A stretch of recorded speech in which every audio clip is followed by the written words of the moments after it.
Hello, it is Thursday, March 14th, 2019, and you're going to enjoy today's podcast. Yep.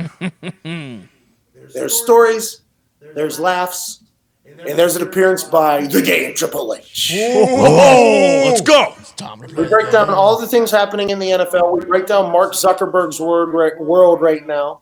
We talk about everything, including some technical issues that happen later and arise in the middle of the show that is laugh out loud funny. Mm-hmm. This show is brought to you by SeatGeek, our friends. Mm-hmm. We heard a story tonight, Foxy and I, while we were sitting at dinner. Somebody walked over to us and said, "Hey, I want to thank you for giving me the SeatGeek promo code of PAT, which saved me $10 on my first order. It saved my family reunion." Wow. You're saving reunions. Heroes. This guy was tasked with saving a family reunion when his brother got sick and had to go to the hospital and had family flying into town. Wow. So you know what he did? What do you do? He got tickets to a game. Went to the game with the family from SeatGeek because he said he listens on the show. He hears us say, create memories and stories and go live a little. So he bought everybody tickets to a game. He said he sat in the upper row, basically, but they were all together having a good time. He's used promo code PAT, saved $10, and it saved everything for the entire family who traveled miles and miles. Bravo. Sounds like a stand-up guy. You know what? I think he is a stand-up guy. And I also think SeatGeek's a stand-up company because they created that opportunity right there. Mm-hmm. Because SeatGeek isn't just selling tickets. They're selling memories and stories. Yep. They're selling things that you talk about the night before your wedding, the bachelor parties, the funerals, the everything, the birthday parties, you name it. Stories are told about live events, and there's only one way to do that, and that's get a ticket and go live. You're live, but are you living? Go experience something live and live a little today with your friends at SeatGeek. Promo code PAT saves you $10 on your first order. They have tickets to everything, Nick. That's what I'm talking about, Pat. A little hockey talk. NHL games, here you go, baby. Get up on the glass. The best experience you'll ever have. That's exactly what I'm talking about. Hockey is not around much longer. A few more games till playoffs. How many? We're talking like 10, 12. So I'm saying hockey talk is about to be longer than the hockey season here coming up. That's what we're working for. Go see a hockey game. Go see college basketball. Go to the NBA. Maybe go see a theater. Go to a theater. See a little drama. See a comedy. See anything. And use your friends at SeatGeek when you do so. Promo code PAT, save $10 on your first purchase. They're the presenting sponsors. They're the best. Let's get into our convo from earlier. We're in a Google Hangout right now. All right, cool. This is so confusing. We are back at square one right now. Stage one. Hey, square one's a good square, though. We have successfully completed phase 0 of the podcast. Great to be done with phase 0. Let's take a step forward to number 1 now. Let's get to it. Hey, Roadhawks, how was the trip back to Indianapolis? It was pretty good. It was, it was a quick trip, really. Nick, Connor, and I and Foxy were in Pittsburgh for Monday Night Raw.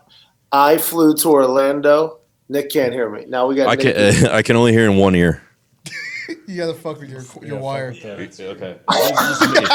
Sorry, as long as it's just me. We're back to -1. No, you're good. All right, almost done with phase 0, yeah. All right, that's on me. We're back to 0. No, we're good. Massive success story. We just moved past phase 0. Actually, we're not because Foxy's trying to stage where the camera's going in here now. We gotta do a big clap too. Oh, yeah, so we can match them all. There's 3 videos. There you go. There's 2 different claps. Have fun with that, Bailey. Oh, bro. Bailey doesn't deserve that. Okay. Really? Huh? Okay. All right, here we go. What's tomorrow's date? 14th. Yep, March 14th. Oh, is it Pie Day? At this point, everybody has heard Triple H's part, right? Yeah. All right, here we go. 3, 2, and... Hey, it's fantastic that you chose to listen to this show today. I want to tell you why. It's a monumental one. Wait, our air conditioner literally just came. Back to phase 0. Can't hear it. It's a quiet one. Really? Yeah, we can't hear we're it. good. We're good. Hello, and Big clap. Let's get done with phase 0, right? All right, there it is. Phase 0, we're good. Welcome to the Pat McAfee Show 2.0. So thankful you chose to listen today because it's a monumental one. Mm-hmm. This is a big one. Oh, yeah. Ladies and gentlemen, there are people out there who are superstars. Mm-hmm. There are people out there that are just as good in the boardroom as they are at some hobbies. Ooh, there are some people who are incredible at athletics, and are just average at other things. Mm-hmm. A man who shows up on the podcast today seems to be great at everything. Ooh. Businessman, speaker, leader, motivator, one of the greatest sports entertainers of all time. Now, he's a businessman. Mm-hmm. Top 10 human probably on planet Earth, we think? Yeah. Oh, yeah. I'd say so. One hell of a model American. And we hyped it up so much. I think we should give away a little sneak peek of it early here. Okay. Yeah, I think so. You know what I mean? I think we should. Let's set the scene here. Set the scene. Paint it up. Pat, what are you doing, TV show? This is about the internet. NFL This is an draft. internet show. I don't know anything about Mr. H just walked over wearing an incredible Apparently, suit. Pat doesn't either, really. I'm being taught by Tom Phillips. That's it. That's legit. All that I know. Thank you. I've been doing work with the World Wrestling Entertainment business for a few months now. Oh, yes. Of course. Signed on officially about a month ago, 3 weeks ago. Shaking hands with people, making things happen. Mm-hmm. The WWE people are the nicest people on planet Earth. Oh, yeah. Confirm. Planet Earth. Never would have understood it or expected it. These people travel around every single week, basically their entire life, putting on shows places. Yep. And they're incredibly nice and welcoming. Two, as it's called, later in the podcast you'll hear, the Pat McAfee team is what they refer to us as. Nice. Oh, That's a okay. nice little name there. Run the quote from Michael Cole. Have you turned any concur expenses yet? No. You can record all this. I don't. Sue got me a car for this one, so I just took this one. We're gonna tell her next time. No, I'm just curious because I want to see. I'm very curious to see what expenses are going to be turned in. Oh, I can't wait. PT. Well, you know what he's gonna. They signed us up for reimbursement stuff too. So like we're officially part of the business now, right? Let's go. Yeah, and we have not used the reimbursement thing. We have not even came close to using the reimbursement thing. There was almost a moment where it could have potentially happened, but I understand that during this reimbursement thing, like these are the things everybody's going to see, you know? Mm-hmm. Yeah. You can't just be walking into a fucking Long John Silver's and order 72 fish patties and be like, yep, thank you, WWE. No way. Can we throw a car battery on that? Or a windshield. Maybe the windshield, maybe, yeah. The windshield, maybe. It was on a trip to a WWE event. Something to think about. Content. By the way, another video coming out for the WWE here in a couple of days. It documents the Roadhawks trip to Cleveland, Pittsburgh, and then Orlando. The Roadhawks trip. Yep. I think there's a hawk in the room actually in here somewhere. Zito, Ty, I understand your jealousy of not being a part of the Roadhawks, but you will soon be indoctrined into it. I want you to know that. All right. Little legs right now.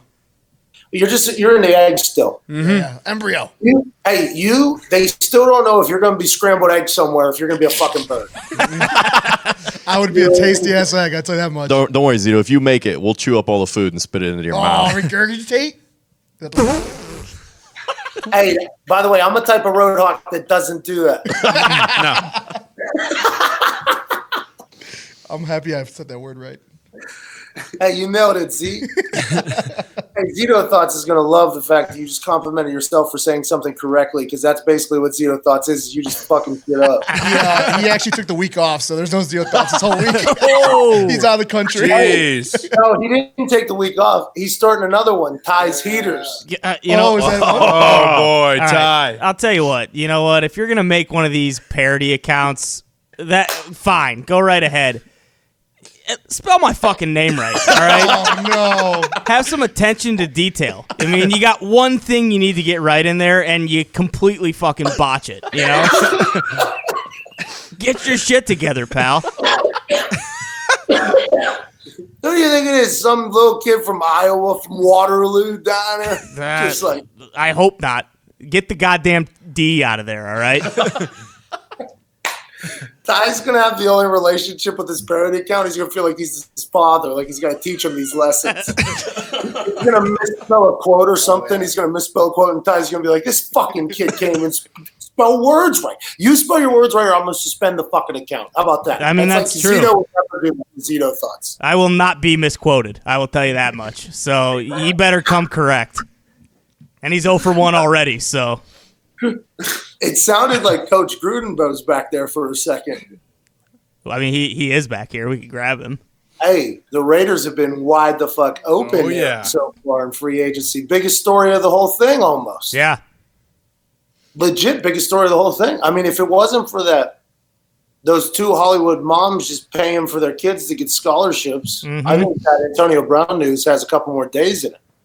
Yeah, for sure. Pretty crazy. I mean, you partner that with the Odell, too. I mean, that's just one division. Boom. The NFL just dominating, by the way. Yeah. NFL is just dominating news site. It feels like NBA right now. It feels like these moves are becoming like WWE type shit. Really does. It really feels like the dramatics. There's heel characters. There's good guys. There's bad guys. There's evil villains right now. There's fucking everything in the business. They all cut promos, too. Everybody cuts promos. AB went to Derek Carr's house. What? What? Yeah, they took video. He's already at Derek Carr's house hanging out. They said bro to each other about 30 times. Yeah. Hey, bro, that's a storyline now because he talks shit about his old team not hanging out at his house, Ben Roethlisberger. Yeah. Next episode of the reality show, boom, I'm at my new quarterback's house. That's like an ex-girlfriend, new girlfriend thing. And guess what? Every motherfucker's watching it. Oh, yeah. Oh, yeah. Well, apparently he was late for his opening presser, too, because he was busy getting a haircut, old Antonio Brown there. That makes sense. Oh, well, his hair is a thing. I saw ESPN tweeted 9 different hairstyles and said, which one's fave? Oh, so he had some choices. He had to make a decision there. He does have some good hair. You remember that fucking square top one? Or Oh, just yeah. like literally took The old Lego cut. Lego cut. That was that. I like that a lot. You know what? Because he was a missing puzzle piece. Yeah. He was a missing puzzle piece. Hey, he looked good, though. He cleaned up his act. He got rid of the stash. He just had a normal stash. His hair was clean. He looked like a kid on the first day of school. I'm happy that he's back there, Ty. You said that. Gruden, was that your doing by telling Antonio Brown to kind of clean it up for the first day of the job there, the first presser?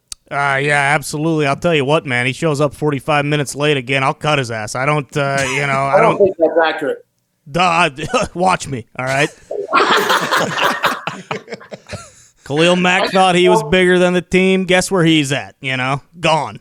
But there's rumors that the two guys you decided to trade out of there had the same agent, which would be the person you'd be working with through this entire deal. Is there a little beef with that agent? What he didn't like Hooters? He didn't like Jon Gruden? He didn't like the fired football coaches of America or whatever it is? Well, I don't know. The first day of training camp, the guy comes in here. He's a little sawed-off fuck, and he's eyeing me, All practice, he's eyeing me. He's jabbing. He's talking shit to the media. So, I'm done with him, Get him out of here. Get his clients out of here. They're not grinders. The crazy thing about that is there's a chance that is what happened. Isn't that true, though? I mean, probably. There's a chance that I don't know, obviously he didn't appreciate them on his team. He wanted new guys, maybe build a whole new legacy, a whole new team. I don't know. Because some people say that down in Tampa, some people say Gruden built the team that Dungy won with, right? Yep. Oh, yeah. But Dungy coached a winner here in Indy, too. So I think Dungy definitely proved his worth. But I do think that was something that was said about the teams. I wonder if Gruden has something for, building his own team, Yeah, I feel like that's something that he, especially because it's a 10-year contract, so you come in and you win with Amari Cooper and Derek Carr and Khalil Mack, but the thought is, well, you didn't even draft those guys, right? I mean, that's why you go after all these. You have to keep them forever, too. If you win early in your career, you're married to these guys that you didn't bring in. So he just tried to get rid of them as fast as possible. That's definitely an ego thing, but you can see why he did what he did if you're looking at it from that standpoint. Mm-hmm. Well, I mean, $100 million man, he's going to have a little bit of an ego, Mr. Gruden. No, hey, they're talking about banks and shit. Like, Al Davis has got to go to regular-ass banks. Like, hey, I'm flying Southwest tomorrow. I'm pissed. Did you see that? Yeah, that's absurd. Wait, what is this?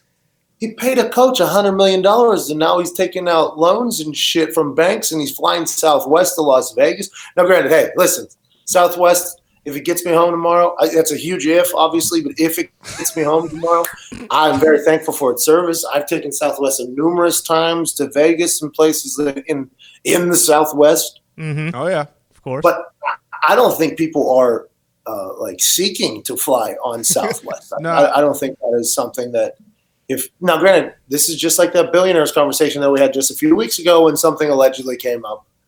I don't think I fully understand how these billionaires operate as billionaires. I feel like all they have to do is have a garage sale.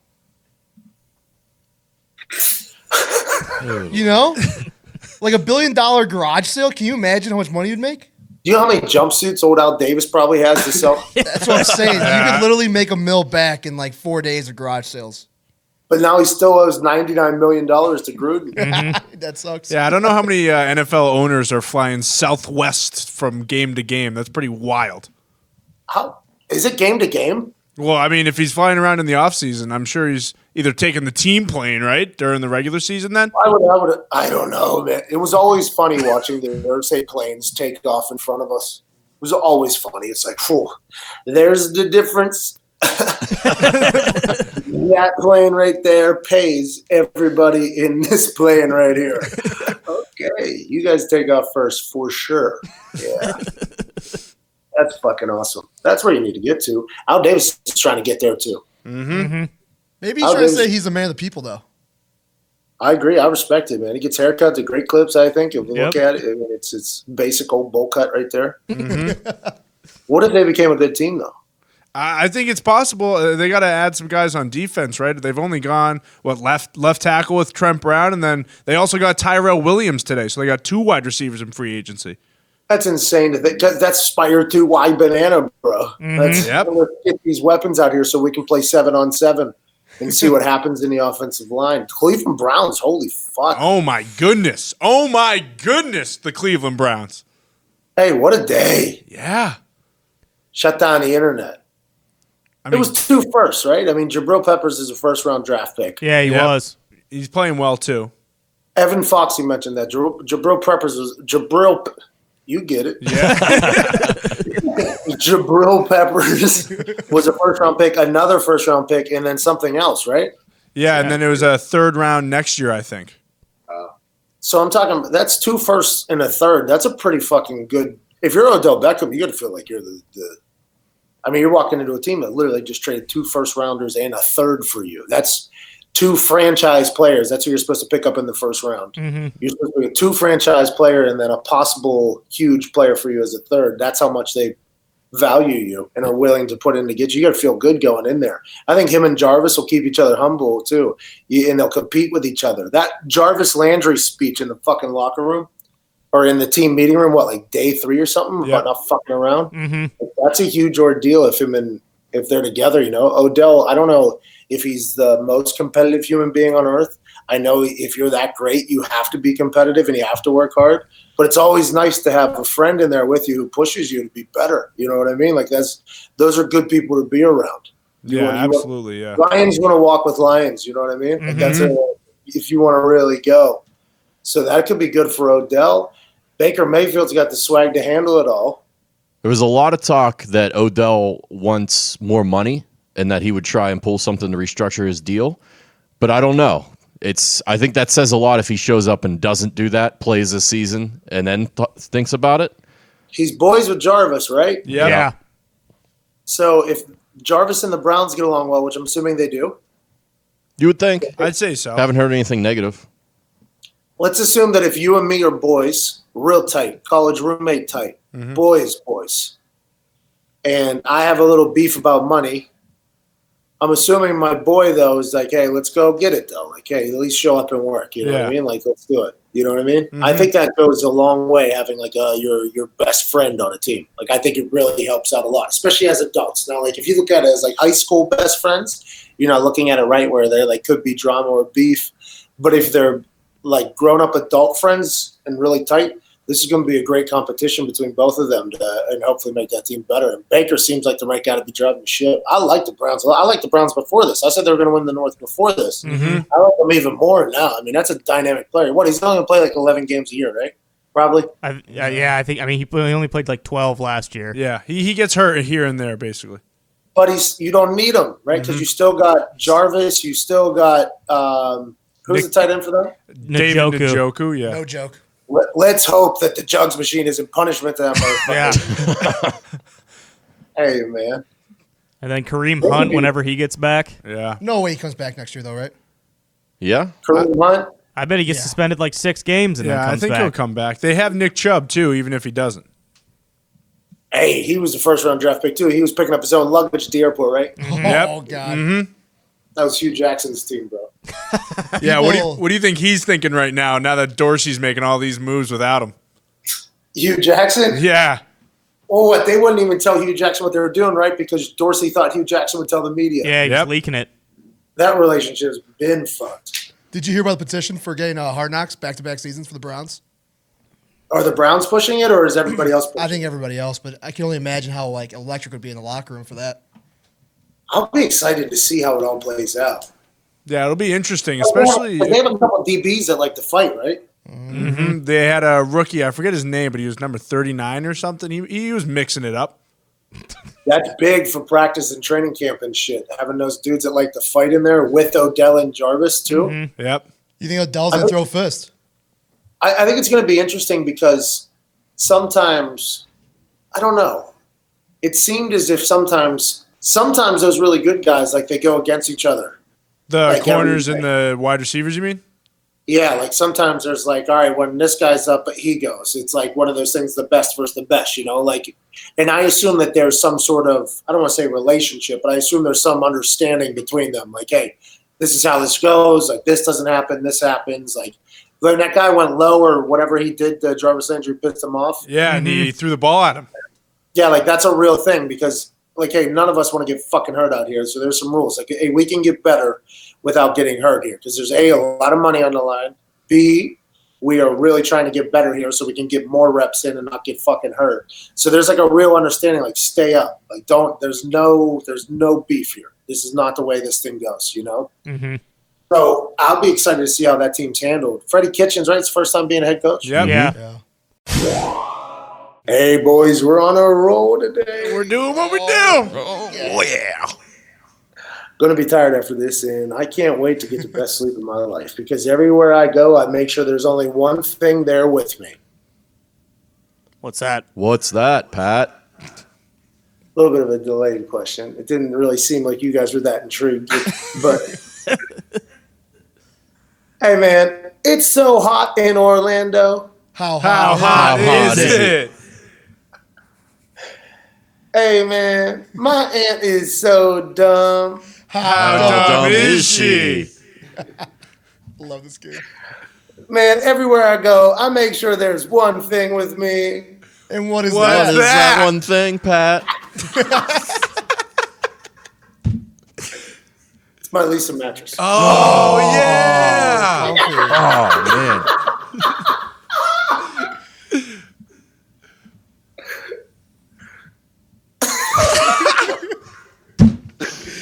This is an ad read.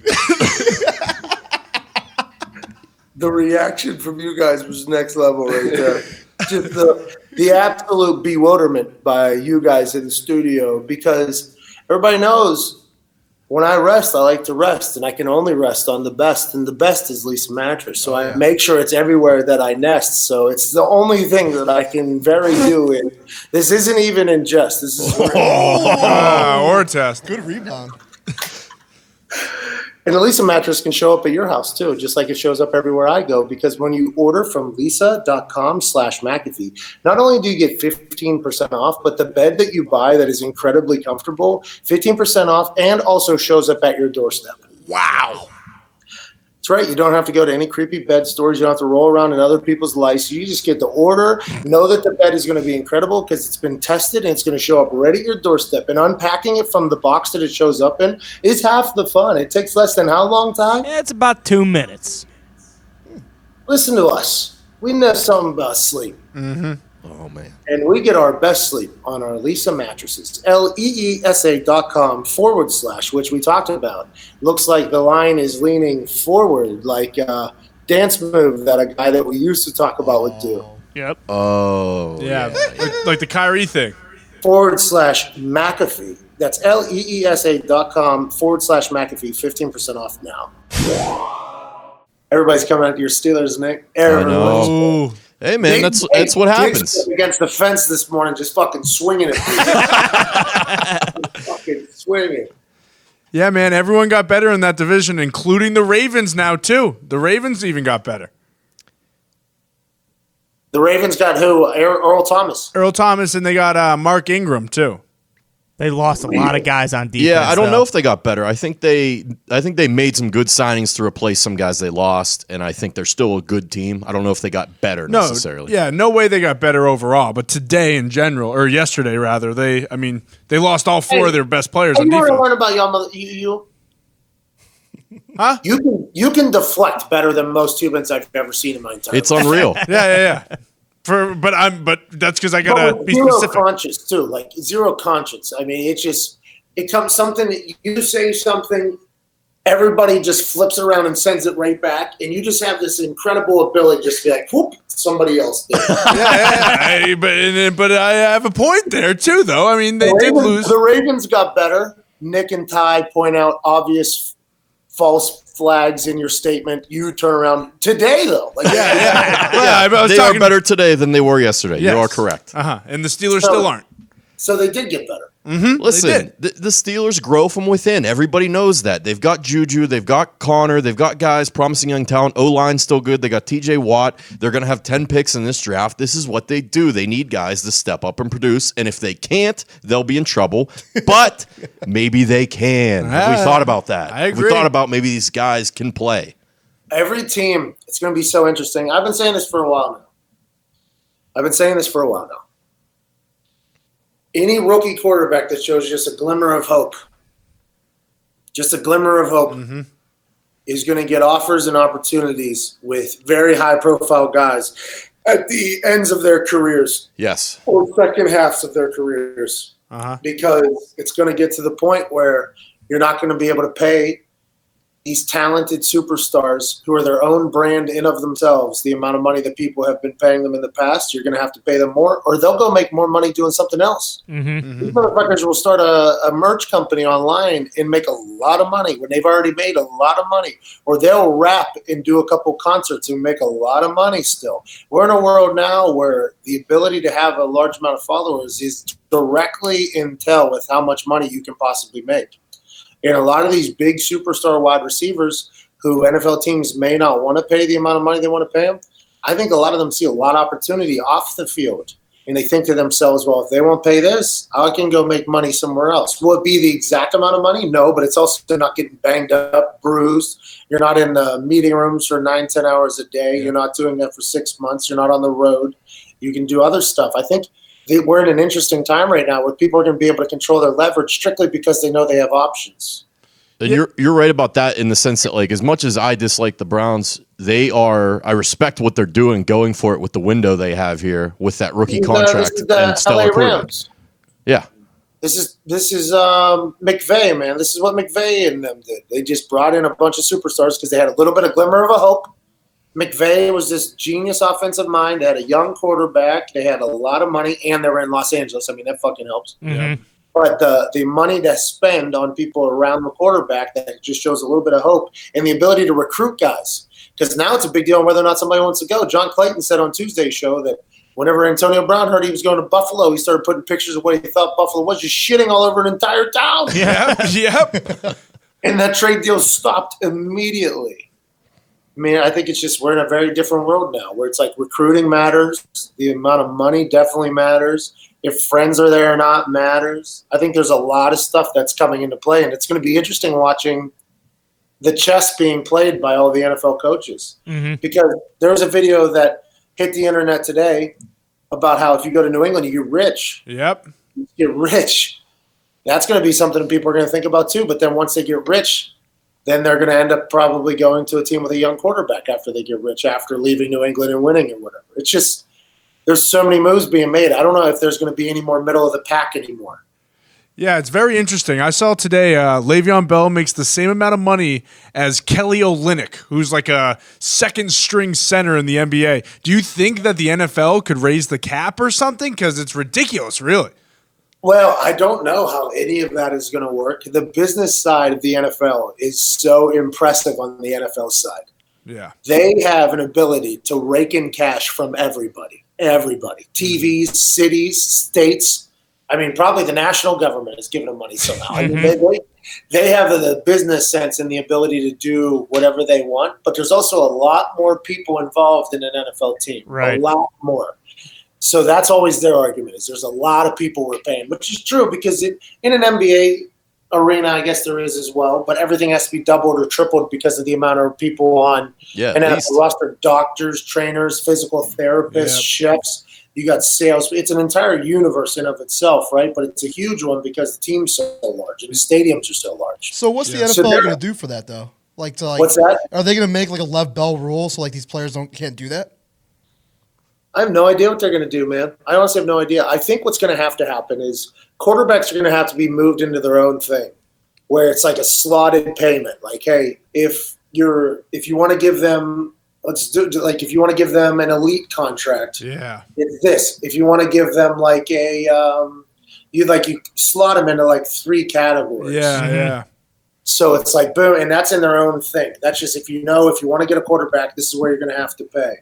And you can slot them wherever you want. So if somebody's like comes up to a quarterback and we have you slotted here, we'd like to do it for 5 years, boom. That's its own thing. It's already decided. And then the cap can be the rest of the other 52 or whatever, unless they're paying a backup 51. Yeah. So in my head, that's the only way you fix it. And it kind of used to be like that with the quarterback club. The quarterback club used to exist. Yeah. Those motherfuckers were gangster, bro.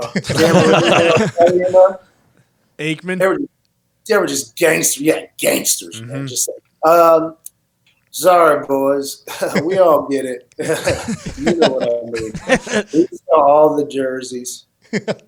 We're the only ones that touched the ball ever fucking play. They had their own video game. We do every commercial, every interview. Everything is ours. So we're going to go ahead and just take our own deal. Y'all can do whatever the fuck you need to do. Hilarious mindset. They got wealthy. As they should have, by the way. I mean, they fucking revolutionized the game. The people that were here in the NFL before the current generation, I think gets forgot about a lot, but the game, at its skin and bones, at its bare minimum, has a loyal fan base that just loves the game of football that has been around for so long, and they'll never leave, no matter what. But it has blossomed into such a massive company. Everybody's a fan now. Michael Cole later will talk about how he's so excited about the Jets. He's a WWE. Everybody is a fan. Everybody seems to be an NFL fan of some sort because it's a cool thing to be. They're just going to make money forever. You would hope they could raise the cap, but there's no way. They want a gazillion dollars, I think. I think they want a gazillion dollars. Yeah, especially Al Davis. He's playing Go ahead, Connor. I mean, they're gonna, no matter what, there's always gonna be, arguments between who gets what money, especially from the NFLPA. There's always gonna be problems, but bump it up $100 million. Like, give these guys a break. Come on, they need to get paid. Hey, these guys are just sitting here on the internet reading about bum-ass basketball players getting paid more than them. They're out there running around with goddamn plastic on their head, trying to just kill people. Yeah, getting destroyed by 300-pound men, and they get paid the same as Kelly Olynyk. The guy plays 10 minutes a game. Hey, we gotta be proud of Kelly Olynyk though for pulling that finesse. Oh, absolutely. The guy has long hair and a headband, and he's still balling. Hey, you always say it. You're worth what someone will pay. You are, yeah. Everybody's like, oh, he's overpaid. He's underpaid. Your worth is exactly whatever a motherfucker will pay, no matter who it is. No matter who it is. People tell that about us, right? Like, there's some people that want me to like go and do an event for them, and they're like, we'll donate $150 to the foundation and blah, blah, blah, blah, blah. And I'm like, you're so nice. How about this? I'll donate $150 to the foundation in your name, and then I just won't do it. Because I've been on the road for 6 days, and I would just like to maybe just sleep in my house. Oh, you don't want money to be donated? No, the money will be, you know what? I'll donate $175. How about that? Oh, hey. A little bidding war there. Yeah, jeez. Hey, look what you just did. Good for you. You got $175 donated. But if somebody wants to pay me a massive amount of money, dude, I'll do it. You know what I mean? It's like I was grossly overpaid to kick balls in the NFL. I know that. But somebody was willing to pay me. That's a fuck it. Let's go. Yeah. Let's do it. Yeah, if that's what you want to pay, if that's the going rate for what I do, yeah, man, go ahead and throw that my way. That'd be great. Who are you to turn down money? You know, fine. I have done that, though, by the way. I'd like that to be known. Yeah, of course. I turned down a lot of money, a lot of it. No, it made it on ESPN, actually. It was an entire debate topic with that, whether or not I had friends or not, because I turned down $6 million. Does this guy have any good friends, they asked. They should be telling him to keep his jersey on as long as he possibly can. I mean, for the record, I'm pretty sure I did, by the way. But you're a grown-ass man. You make your own decisions. Mm-hmm. I think you did. My parents did. A lot of people did. So those people didn't ask the right questions. No, hell no. Nope. They weren't asking the right questions to the right people. I think I even quoted saying, a lot of people think this is a very bad idea. Every time I do this WWE stuff, though, I have so much fun. And I know there's no way I'd be able to do it if I was still punting footballs. No way. Yeah, no way. This life that I'm living is stupid. It's stupid. I'm so happy that, by the way, we have a team that can do it with me, man. Let's go. Whenever I got to the NFL, everybody was still in school or had jobs. So I'm like, yo, let's go to fucking Africa next week. I don't have the PTO to go to Africa, Pat. Sorry. Yeah, Pat, I'd love to, but yeah, literally I have like finals next week. You can move those right? No, actually you can't. Oh, shit. Fuck. We'll have to reschedule Africa then. What are you doing Valentine's Day weekend then? No, but it's better when everybody gets it, you know? Yeah, it's better when absolutely. everybody gets it. It's better. It's just a better way to look at everything. Yeah, thank God those NFL guys had no idea what they were talking about, or we wouldn't be able to be standing here because they didn't pay you that much money. Thank God. Yeah, thank God, man. Thank God. No, I'm having a blast, though. Hey, we're getting good on the microphone, aren't we? That's not too shabby. Listen to this read I'm about to just bust in people's ear holes. Listening. This is going to be, I would say, above an 11th grade accelerated reader score. Oh, boy, here we go. Are you smarter than a fifth grader? Yeah, answered. Let's keep this accelerated reader score up, boys, shall we? Let's go. Hey, let's go. Hey, let's get a good read here, Pat. Let's get a good read. Come on. I think I can go through the whole thing, boys. Let's go. Hey, let's hit a home run here. Speaking of home runs, let's talk about sports. Okay. Oh, sports, you say? Sports? Love them. The first weekend of the NCAA tournament is the greatest betting event of the year.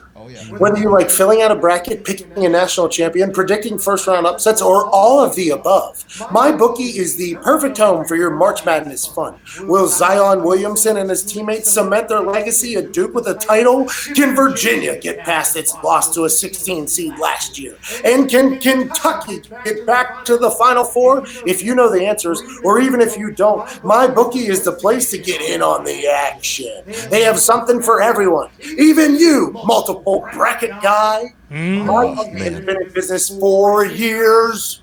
And years. Their goal is to give you the best customer service in the business. And the best part is they pay out fast and when you win.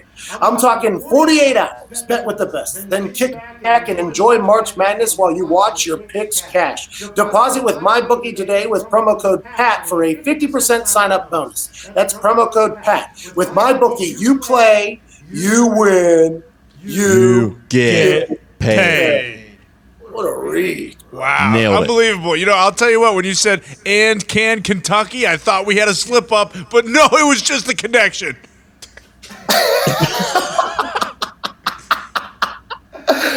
I think there was a connection issue between my brain and mouth on that particular sentence as well. Let's get back to the action. I went to Disney World yesterday. Yeah, how was it? You see Jacob Sully over there. Okay, let's talk about the Avatar land. Yes. Pandora. All right, so when you walk in there, a lot of people we got the VIP package, by the way. Obviously, gotta do Okay. it. Gotta do it.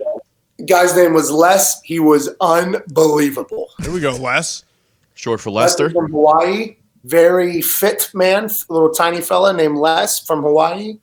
Very positive, optimistic, loved Disney, worked there for 20 years guy. Okay. That All live a right. lot less. Likes Walt. I Company told guy. him that if they ever did Undercover Boss, which would be tough because dude's dead or whatever. Yeah.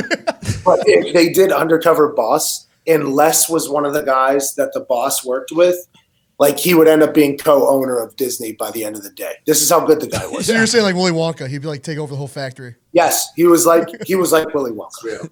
The guy knew everything about everything and was very positive about everything, and it was just knew everybody. So we were getting in like fucking side doors to get in. Let's go. I downloaded the app. I saw the wait time, and I was like, "No way, Pat's gonna be able to go on there." It was like 4 Well, hours. let's talk about the wait times. Let's talk about it. How bad? People were waiting 3 hours and 40 minutes to hop on the dog from Toy Story's back for 45 seconds. Oh, Oh, Jesus Christ. Goodness gracious. A lot of crying kids, I bet. Just waiting, and as soon as you walk in, they tell you like, act like you're a child. Act like you're a child. Like, what a marketing sales point. Like, hey, when you walk in here, just act like your brain didn't evolve.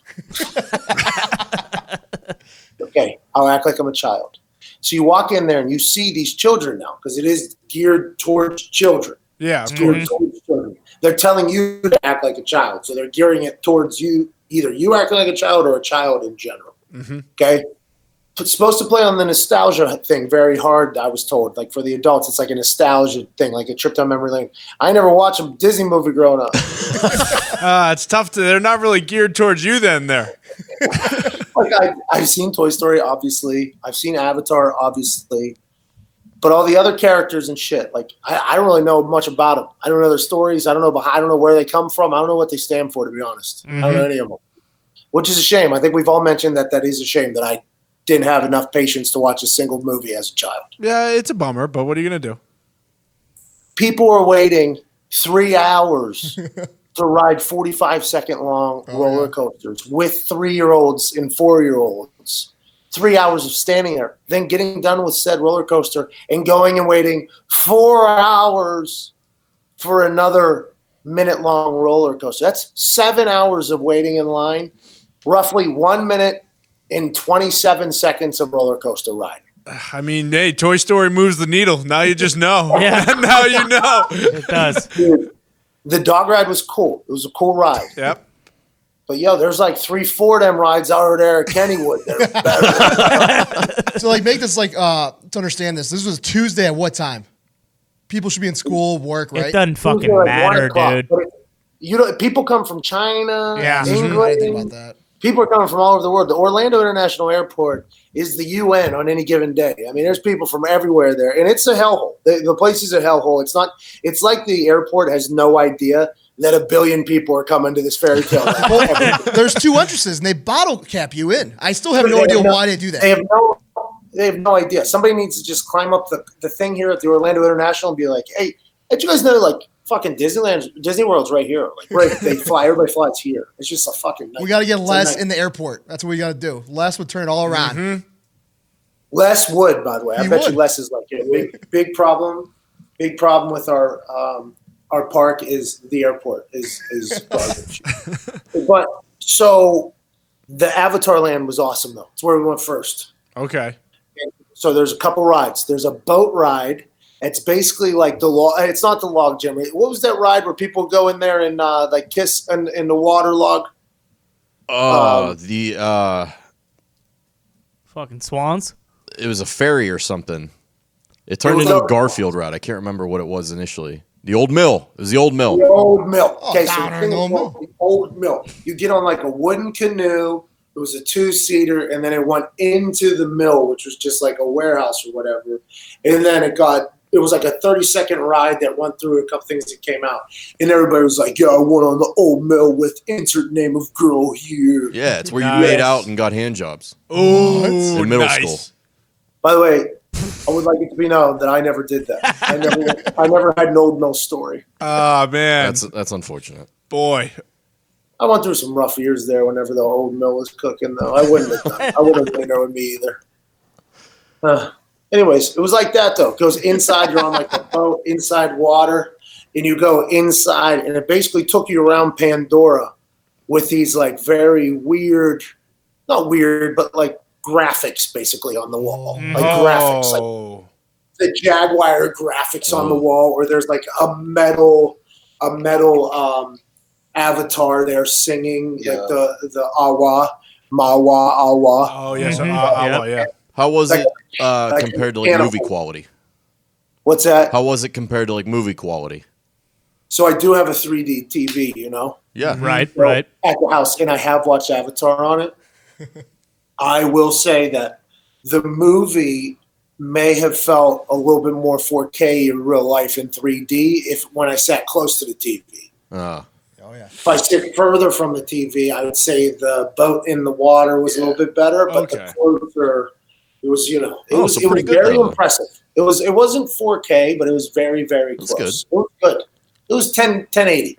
Okay. Nice. Yeah. Okay. Yeah. So you're writing home about this. This is no joke. A lot of money was spent on these graphics. Oh, yeah. A lot of money. A lot of money was spent on these graphics. But we go through there, and then there's a whole sing-along at one point in the thing, when they're sitting around the tree. With the arms? Yeah, you just go through the Avatar thing, and it's a cave tunnel thing, There's a train coming right by the hotel. What's going on? Every train, every time. Get off the tracks. Shoot. Was it a tree? Did they have the tree from Avatar, like in the middle of the whole park? No. What? There was no tree there. They had how they showed. Oh, I'll just get right to it. The Flight of Passage was worth the admission alone. Yes. Okay. Now we're talking. This thing in Avatar Land called the Flight of Passage was the only thing that was worth the price of admission. I will say that. It was fucking incredible. You get strapped. It's a really good idea, too. They basically just have an IMAX theater, a big IMAX screen. Yeah. And then they just have little sections where you strap into it's kind of set up like a motorcycle, like a dirt bike seat.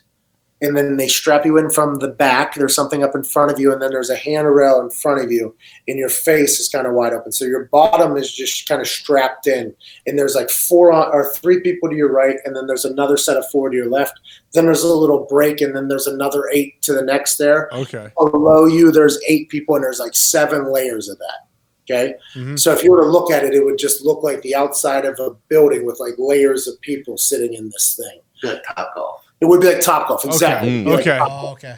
And there's an IMAX in front of the Topgolf, and then every single bin at Topgolf is one of those dirt bike seats that you sit in. Yeah. Okay. So you sit there, you strap in, you get on 3D glasses, and they match you to an avatar by reading your brain. What? You look at a camera and they match you to an avatar, and the thing that's keeping you up in the back, the thing that goes up behind you, pops out of the seat behind you, that thing touches your back, it reads your spine, so it can match you to the exact avatar that you're supposed to match with. Oh, that's smart, because if they didn't match your spine, then how would they know too? Exactly. Mm-hmm. So you actually look at a camera, right below you, there's a little iPad, a little tiny iPhone-sized iPad below you. You look down there, and it's a picture of you, like a camera shooting up at you, everything you make, and then it blends into an avatar's face. What? Oh my gosh! I don't like it. I love it. I love it. One of these days, someone's going to walk in there, and they're not going to come out.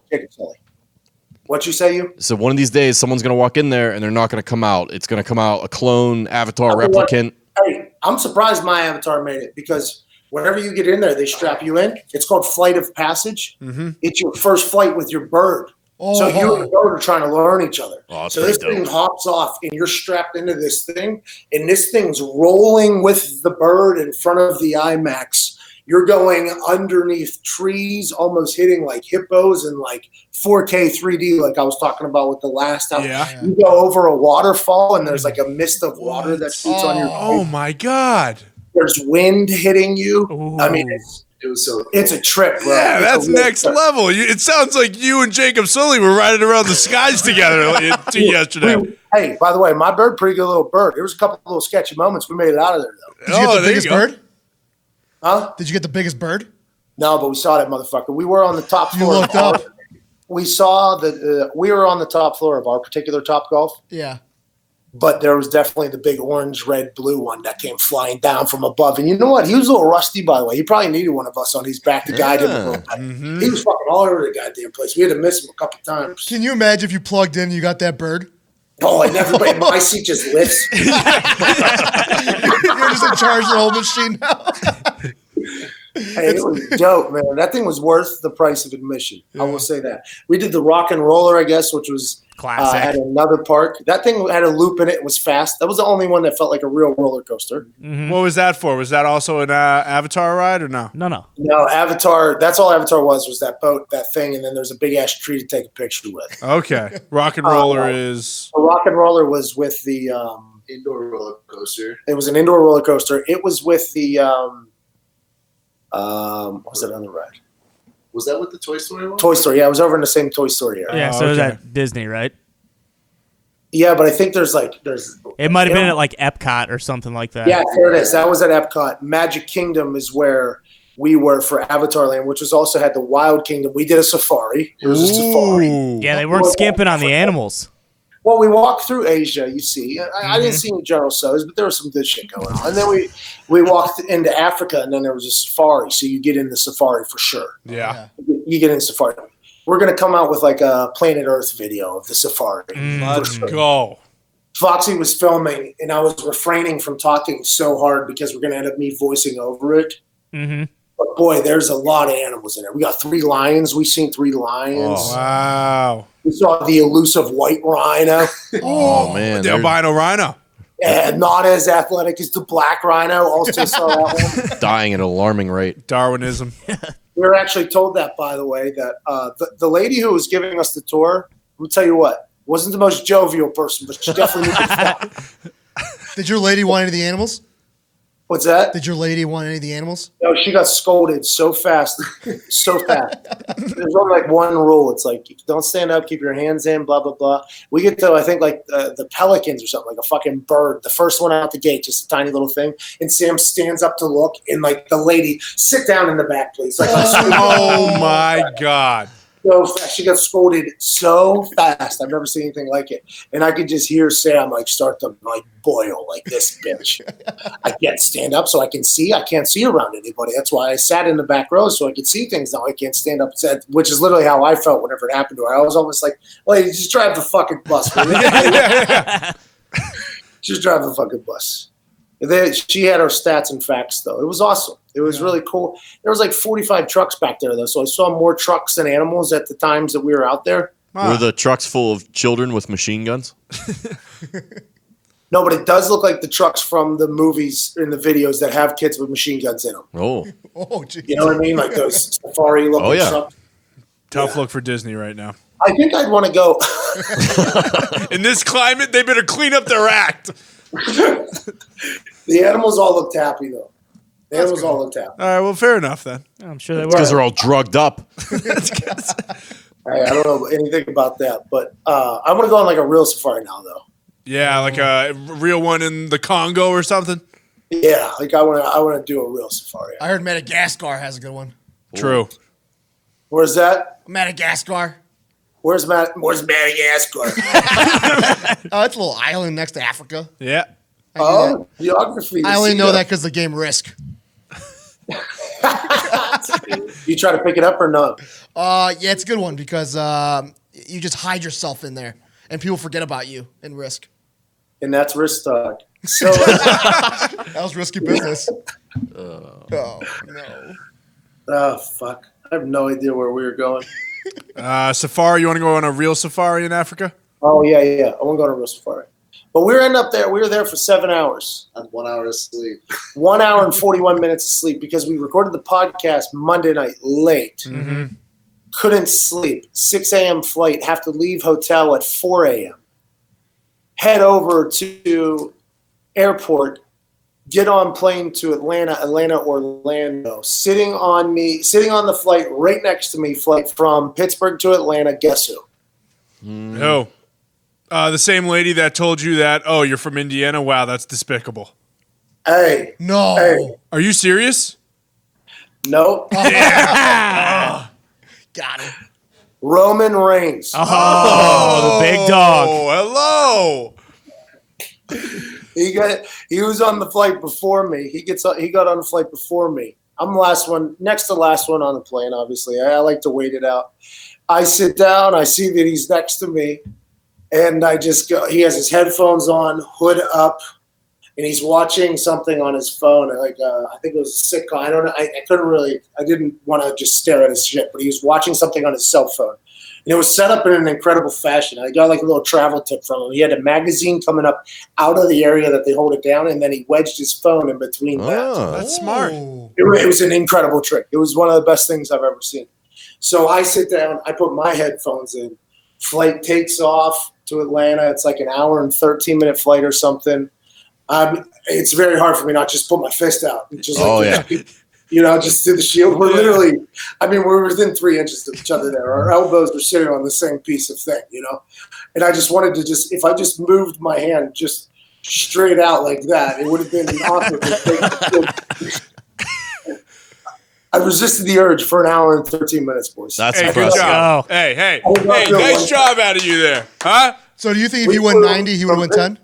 We flew from Pittsburgh to Atlanta for an hour and 13 minutes, Roman Reigns and I. Not a word was said. I can't believe you didn't ask him about that guy cutting him in line at the hotel. Not a single word was said. So as soon as we land, there's an older lady sitting next to me. She can't get her bag out of the top. I take it down for her. Right? Wow, you really are next level, huh?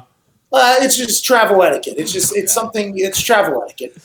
For a lot of reasons. You're helping this sweet lady who's obviously struggling. It expedites everything. Exactly. It's a smart decision. Of course. Why wouldn't you do it? It's not like I'm flexing. It's just like this is just the smart decision in the situation we're in. You had to do that. Exactly. So in my head, I'm like, oh, he just saw me do that. He thinks I'm an incredible dude. So I turn around and I go, "You're the best, man." I put my fist out and he goes, "Oh, thanks, man." Fist bump. And then I exit. And then I just get off the plane. So I go outside. I'm off the plane. And I'm waiting for Foxy. So I turn around and he walks past me. He goes into the bathroom. Foxy's taking a while to get off the plane because he's back by the shitter again.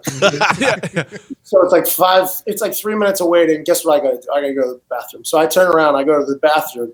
Guess who's walking out of the bathroom as I'm walking in the bathroom? Me. I'm wearing a sleeveless hoodie, man. I'm very obvious. I'm a very recognizable human. Yeah. So now he thinks I followed him into the bathroom, which is great. This is great. So I go pee.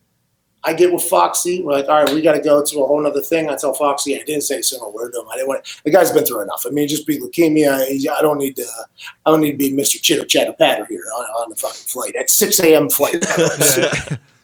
So we get to Atlanta. We did that whole thing, and we walked to our terminal, which was another terminal.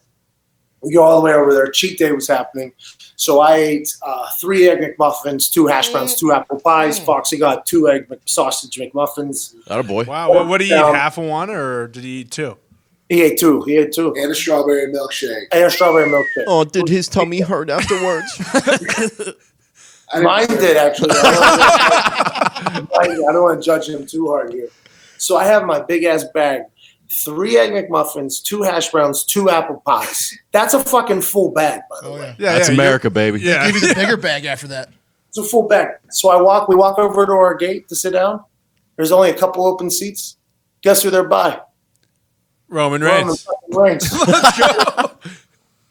We start walking towards him. I'm like, fuck, I can't sit by him again. So he went to another gate to sit down. He went to sit down at another gate. Because I didn't want to look like that guy to him. I feel like we're going to see each other again. I didn't want to look like a guy who was just following around the airport. Smart. But literally, there was nowhere else for us to go. It's tough. We ended up getting on a flight to Orlando. He did not. Came to Orlando after that whole thing. Went to Disney, powered through Disney, passed out at 9:15, woke up this morning 13 hours later, went into the WW Performance Center, made some magic, made some videos, recorded an interview with Tom Phillips, then Triple H and Michael Cole came on. I mean, it was a day. It was a day. Let's go. It was a day. Disney World, though, unless you got like a fucking a lot of money to pay for that past the line bullshit thing, I don't know why people are going. Yeah, Food wasn't that great either. Yeah, what'd you eat? Really? I only had a pretzel. No, come on. That pretzel was $14, $20. Hot cheese. I guess you can't eat like a funnel cake or any shit like that. I can. We couldn't find any. Really? Did you dip that pretzel in cheese? Come on. Just making sure. Yeah, geez. I mean, hey, cheat days consist more of pretzels here, Pat. Let's get some ice cream or something. Cotton candy, maybe? He did. I saw you had the Mickey Mouse ice cream, which is a must-have every time you go. Okay. As long as we got some ice cream then. Hey, Les said the same thing. Yep. Les said the same thing. Take it from him, not from me. Must-have. I did. It was very good. That was very good. The pretzel also very good. We had a little cheat day here. I want to know, like, in Pittsburgh, down there at Kennywood, like, we got the potato patch, bro. Yeah. Where, like, you have to eat them. You have to. These fries with a bucket of cheese on it. It's just so good. And then there was always just food galore. Corn dog. I couldn't even find a fucking corn dog in the place. Could you find a corn dog? I couldn't find a corn dog. It's embarrassing. That's absurd. But I don't think they're trying to feed me, you know? I don't think they're trying to feed just a 31-year-old dummy who's there with his fiance. Yeah, well, you know what? They should think about it, all right? Because they need to also upgrade their vans, too. What? They also got to upgrade their vans. If they're moving 50 kids in and out of Animal Kingdom every day with guns, then they got to make some changes over there. I think they're trucks. Well, they sound like vans. Either or. Fix it. I thought it was okay. I understand why people like it. I found it very funny, though, that they say, just act like kids when you're in here. It's like, why don't we just tell people when they come to our show, like, hey, act like you're just really high in there. Speaking of, we had a little cheat day today. It was over 60 degrees. We figured we'd treat ourselves. So we all ordered some froyo. Yeah, it was Let's delicious. go. It was great. Ty immediately regretted the decision that he did not join in. Yeah, I didn't get any. And then Connor ordered something called boba. Strawberry Oh, boba. my God. Have you ever heard of this? Hold on. Berry, orange, banana. No, so I don't know. That is an incredible guess. Sounds great. Incredible guess. But I don't know what it has to do with the berries, but they call them boba strawberries, okay? And they're essentially artificial strawberry balls. And as terrible as that sounds, they taste even worse because you got to put them in your mouth, and when you bite down on them, you can't actually chew them, so you got to squish them between your cheeks and your teeth, and you feel like you're ripping apart plastic bags in your mouth. It's awful. So you knew what you were signing up for? No, I had no idea what I was signing up for. I tried them for the first time today. It was the worst experience of my life. Frozen yogurt from here on out. I'm going fudge, and I'm going peanut M&Ms, and if you have sprinkles, you'd better throw those on too. Hey, so that is always the decision at those froyos. The people either in front of you or behind you are going with the healthy option. I go with give me the Oreos and the hot fudge, and I'll even take some little Reese's on there too. Oh yeah, you're already taking a diet by getting froyo. Give me all the toppings. I'm not here to mess around. There's people though that get like the kiwi on there and stuff like that. Maybe they just like that flavor more, but I don't know how you pass Not a up the chance. Oreos that are sitting there with the fudge. I don't know how you do it. Cookie ice cream's supposed to go with chocolate. Mm-hmm. It's supposed to go with chocolate. I don't like chocolate ice cream because I think it's too much chocolate. That's like the steak fries or too much potato in there. Sure. Yes. Everybody says that. Mm-hmm. But like Vanilla ice cream is supposed to go with chocolate. How about when they don't have the vanilla froyo though? They have something similar. We have something similar to vanilla. What is it? The it's kiwi honey, blend. blah blah blah. What's it taste like? Oh, it tastes like vanilla. I was like, see, all motherfuckers got vanilla.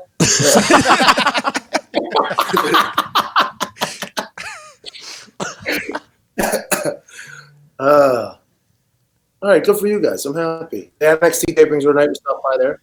Oh, yeah? Good. Anything else happening in the football world? Anything we missed? Lev Bell. Oh, hey, Facebook and Instagram. Oh, my goodness. Oh.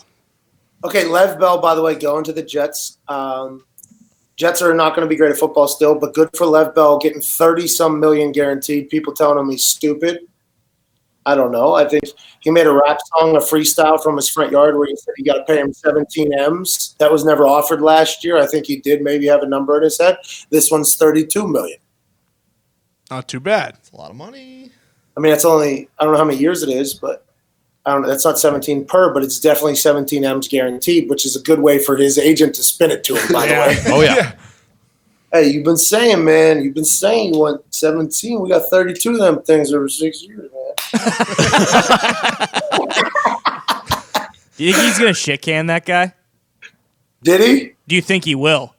No, I thought he was going to before. Before free agency. I was very wrong about that. I thought he was gonna fire that guy, probably pick up Rosenhaus. They were gonna go on a whole run about how he was misguided, misled, that whole thing. I think that would have been a way for him to get a lot more M's guaranteed, but I still think $32 million is a lot more money. I'd take 32 fucking million. I think by the way, he's still a rapper on the side too, in New York too. It's gonna be he's a New York rapper, bro. That's a big deal. Huge. He's a big Whether you agree with it or not, he got his money, right? That's all there when is. Antonio Brown did. Yeah, and if I was Lev and I saw what Antonio Brown and Drew Rosenhaus were able to do, I would fire my agent immediately and call Drew. Yeah, Antonio Brown and Lev, pretty similar human beings at two different positions, right? Yeah. Mm-hmm. A lot of perceived drama. I don't know if it's real or not. Perceived drama, a lot of antics, but top 2, 3 at their position, no matter whose poll it is. There's no debating it. They're top 3. I mean, people say Antonio is the best wide receiver in the game. People say Lev Bell is the best running back in the game. People say, oh, he's probably number 2 or number 3. Okay, still number 2 or number 3 in everybody's poll. They're both top 3 at both positions. And Antonio Brown seemed to have had a much better deal than Lev, but Lev still got $32 million in New York. Mm-hmm. Yeah, he gets to wear the green and white again, too. I know Foxy, that means a big thing for those Michigan State Spartans over there.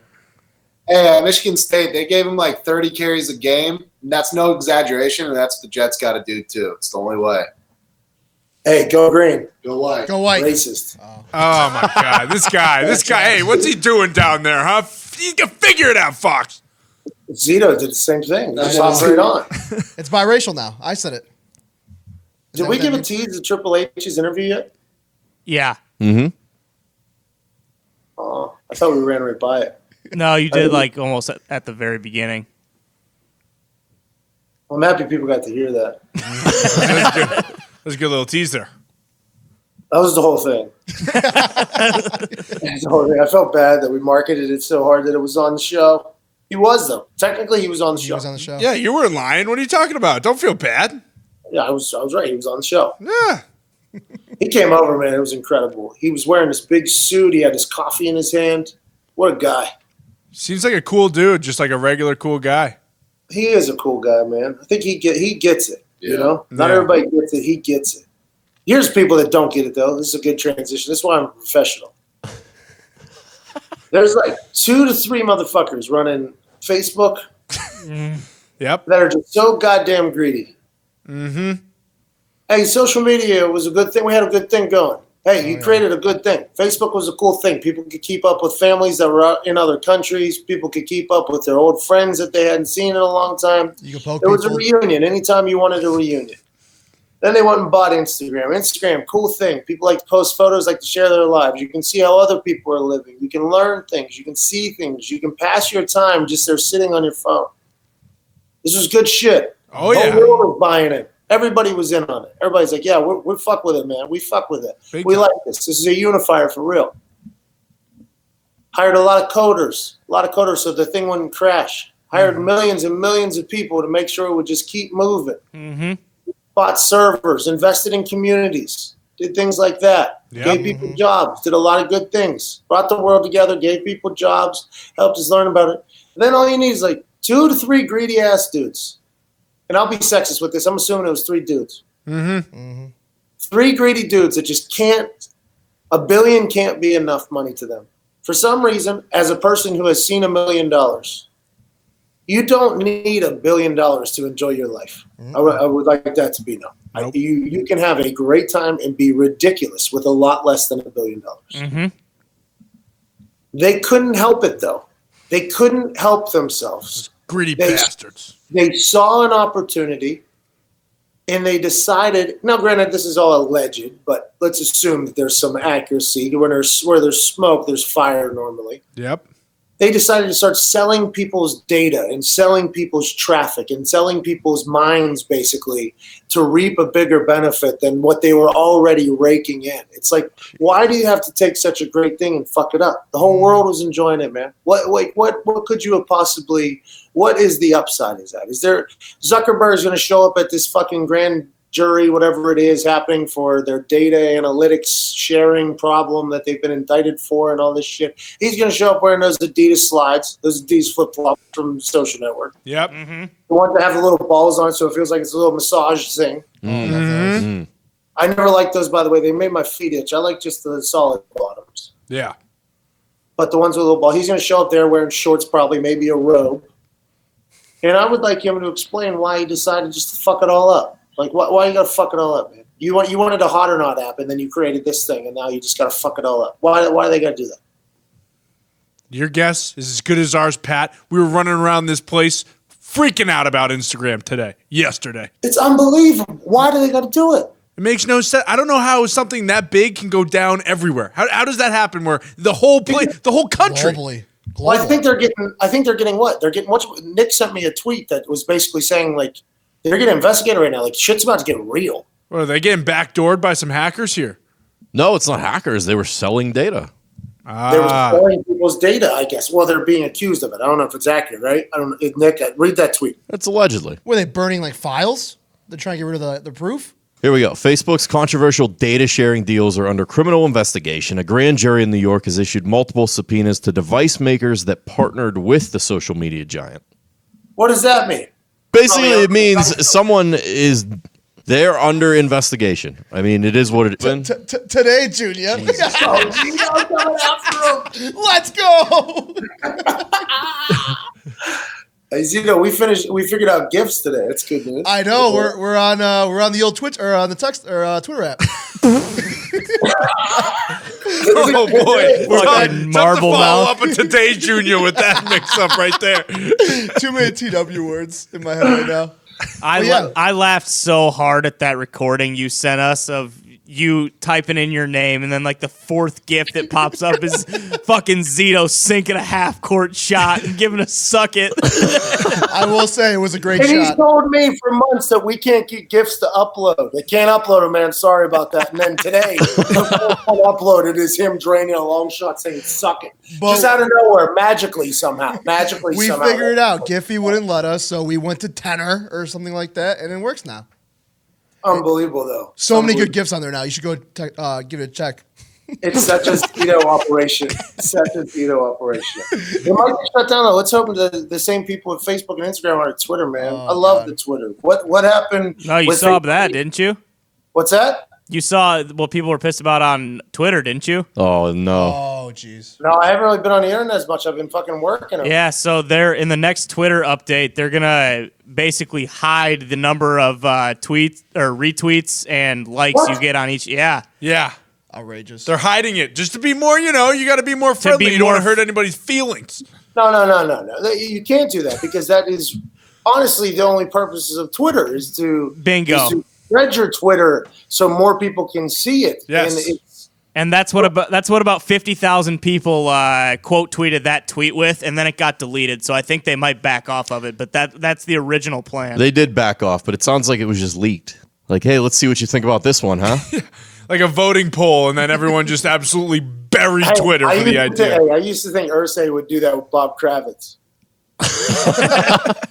I don't know. I there's zero real facts behind this, but Bob Kravitz, whenever Twitter was like just starting, would like put out a tweet that was like a question.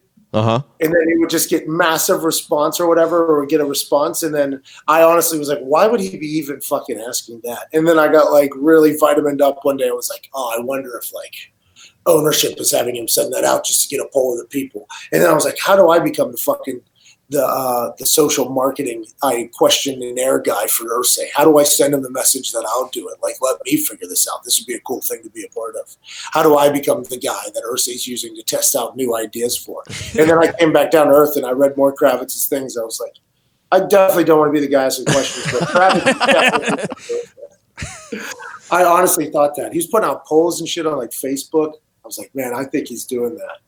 And that's what they do. I think companies do that. Because remember, Instagram was all left to right that one day. Yeah, and then it just changed back all of a sudden.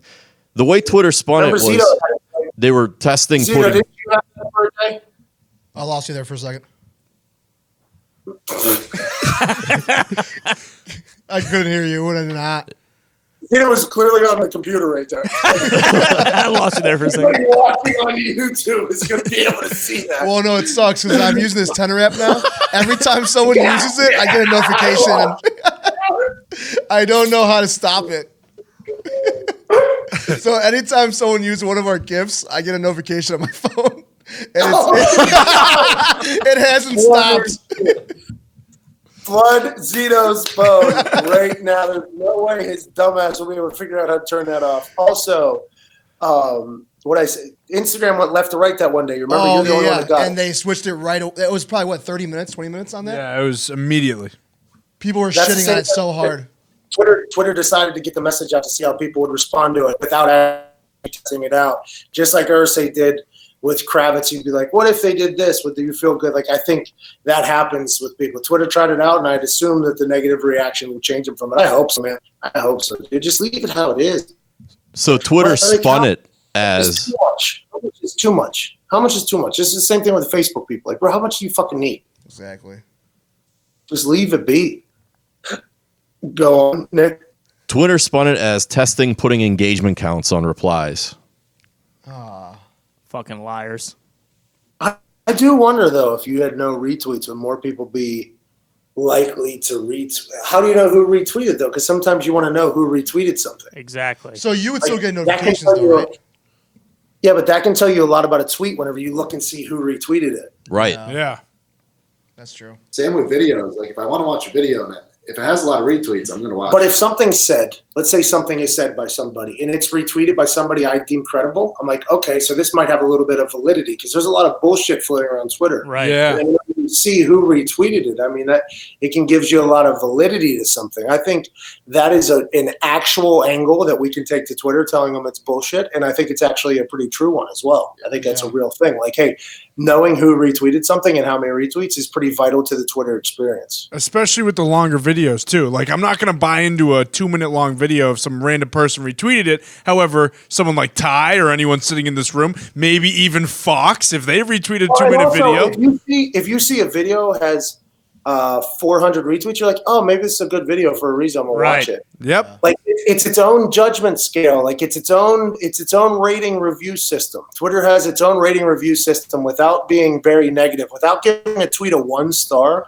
You just go right the fuck by it. If you want to give it a 4-star, you like it. If it's a 5-star, you retweet it. I mean, it's an understanding that we all have on there. And if somebody's not getting retweets, it's okay. We're not telling them their tweets suck. We're just scrolling right the fuck by it so nobody. Yep. It's like, yo, like this is we've already on Twitter, we've already experienced the rating system, already understand how it goes. There's no reason to fuck with it. Why are we trying to rebuild it from scratch? It's a good thing. And by the way, looking around at your competition, that shit might be ending soon. So let's not fuck it up now. Hey, Jack? If it ain't broken, don't fix it. Are your headsets working now? Your headset's working now? Yeah, a little bit. Sorry, lost you there. I lost it there. I think I was going under a bridge there. I apologize. Do we have anything else to talk about? I'm trying to think of what else went on today. All right, hashtag Endgang, hashtag Endgame. Send Triple H a thank you for being on the podcast. Please ask him if he'll come back for real. Check his Twitter, so that'd be great. What you just heard was what you heard earlier was his entire appearance. Hashtag Endgame. Send him a tweet, ask him to come back. Even if you're not a wrestling fan, by the sports entertainment fan, by the way. The guy's a international businessman at this point, success story, bodybuilder, weightlifter, hero, and my boss. Mm-hmm. He's a boss. Great boss. Couple handshakes for Mr. H and I today. Wow. Huh. Hugs? Yeah. Handshake. We're not there yet. Oh, okay. We're not there yet. I don't know if he does that with anybody, to be honest. I'm not sure. I wonder if we'll get to the thing. The quick hug. How do you initiate that? Yeah. How do you initiate the handshake hug? You go for the quick handshake and then go for the hug right away?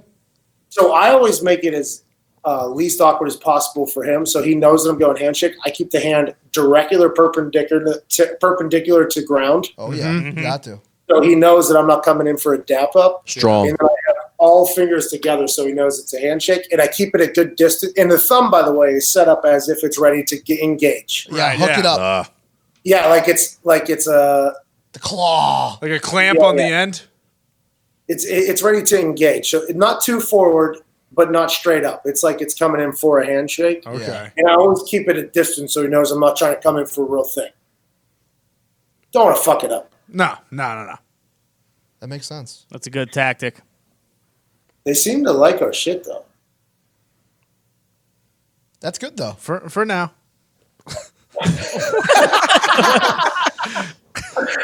A little swing of optimism from our friend Connor. Hey, glass half full. You know me. That watch along got over 1 million views or something. That was amazing. Yeah. Probably would have been a little more if someone didn't say the F word, but I'm just saying. Yeah, that's wild. It did have to get pulled down. But for highlights, check out our video that's coming out tomorrow. Let's go. Yes. Foxy and I are putting together a video. As you listen to this show, Foxy and I are putting together a video of the Roadhawks inaugural trip. From Fastlane to Raw. The behind-the-scenes shit is worth it, I promise. Yep. We're a bunch of idiots out here, and we're so thankful you choose to listen. Hashtag Endgame. Ask Triple H if he wants to come on. Or you know what? Send a tweet to anybody that you think should come on the show. Ooh. Yep. Yeah. Send a tweet to anybody you think should come on the show. Triple H as well. But anybody that you think should come on the show, tell them to come on. And aside from that, I'm so thankful for all of you. Ladies and gentlemen, for myself, Adam Foxy, at Nick Marotta, at Boston Connor. Spell that thing? Boston CONNR. Of course. At Ty Schmidt. Go ahead, Ty. Yeah, TYSCHMIT. Get the fucking D out of there. A kid is such a fan of Ty that he made an account. And Ty started this podcast by sawing him down. And ended this podcast by sawing him down. Call it poetic justice. At Viva Lazito as well, if he can still hear us. Oh, I can hear you now. Good. At one point, your face looked like Picasso on the screen. It was like an oil painting. It was like going in and out, and I was just like, I don't know what's going on. Yeah, I don't know if that happened, but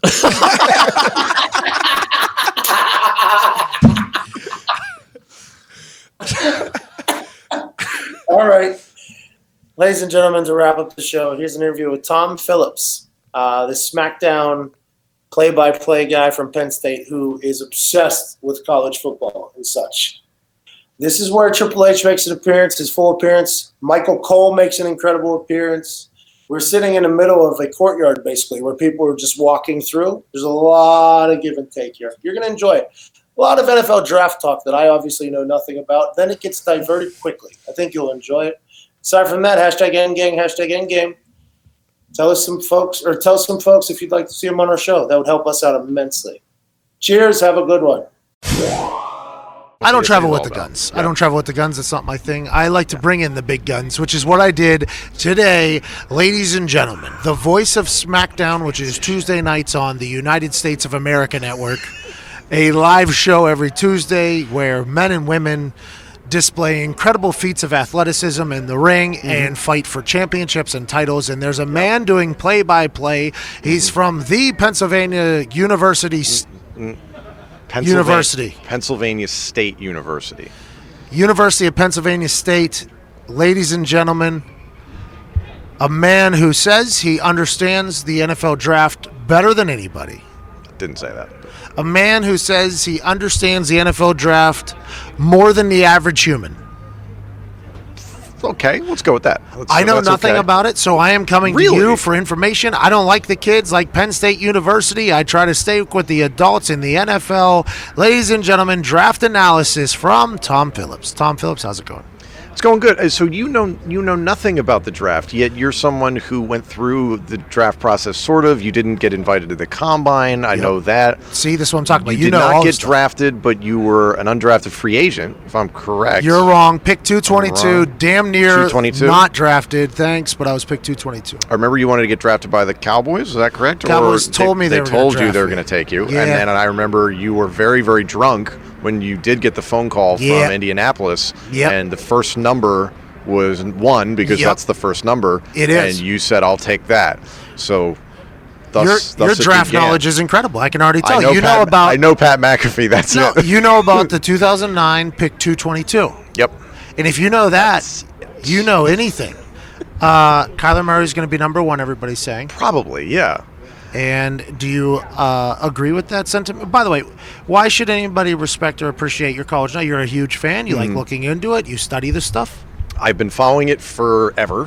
My mom went to Penn State University, so we were indoctrinated extraordinarily early into the cult, into college football, into football. I grew up in the Philadelphia area, so following the Eagles, huge NFL fan, all that stuff for years. When I was a kid, my brother, my older brother, do you have older brothers? I have an older brother. Yep. So he works for me now. So well, that's great. So you can put him in his place. So he doesn't talk much. He's literally the polar opposite human to me. So he just kind of sits in his corner and does his thing. I don't really tell him anything. Oh, okay. I don't think we've talked for probably a couple of years, but we get along. Right. That's Foxy's ever talked to you? Sometimes. Yeah. Him and Foxy are in the same room. He doesn't say that. He doesn't. They're in the same editing room, and they don't talk. Huh.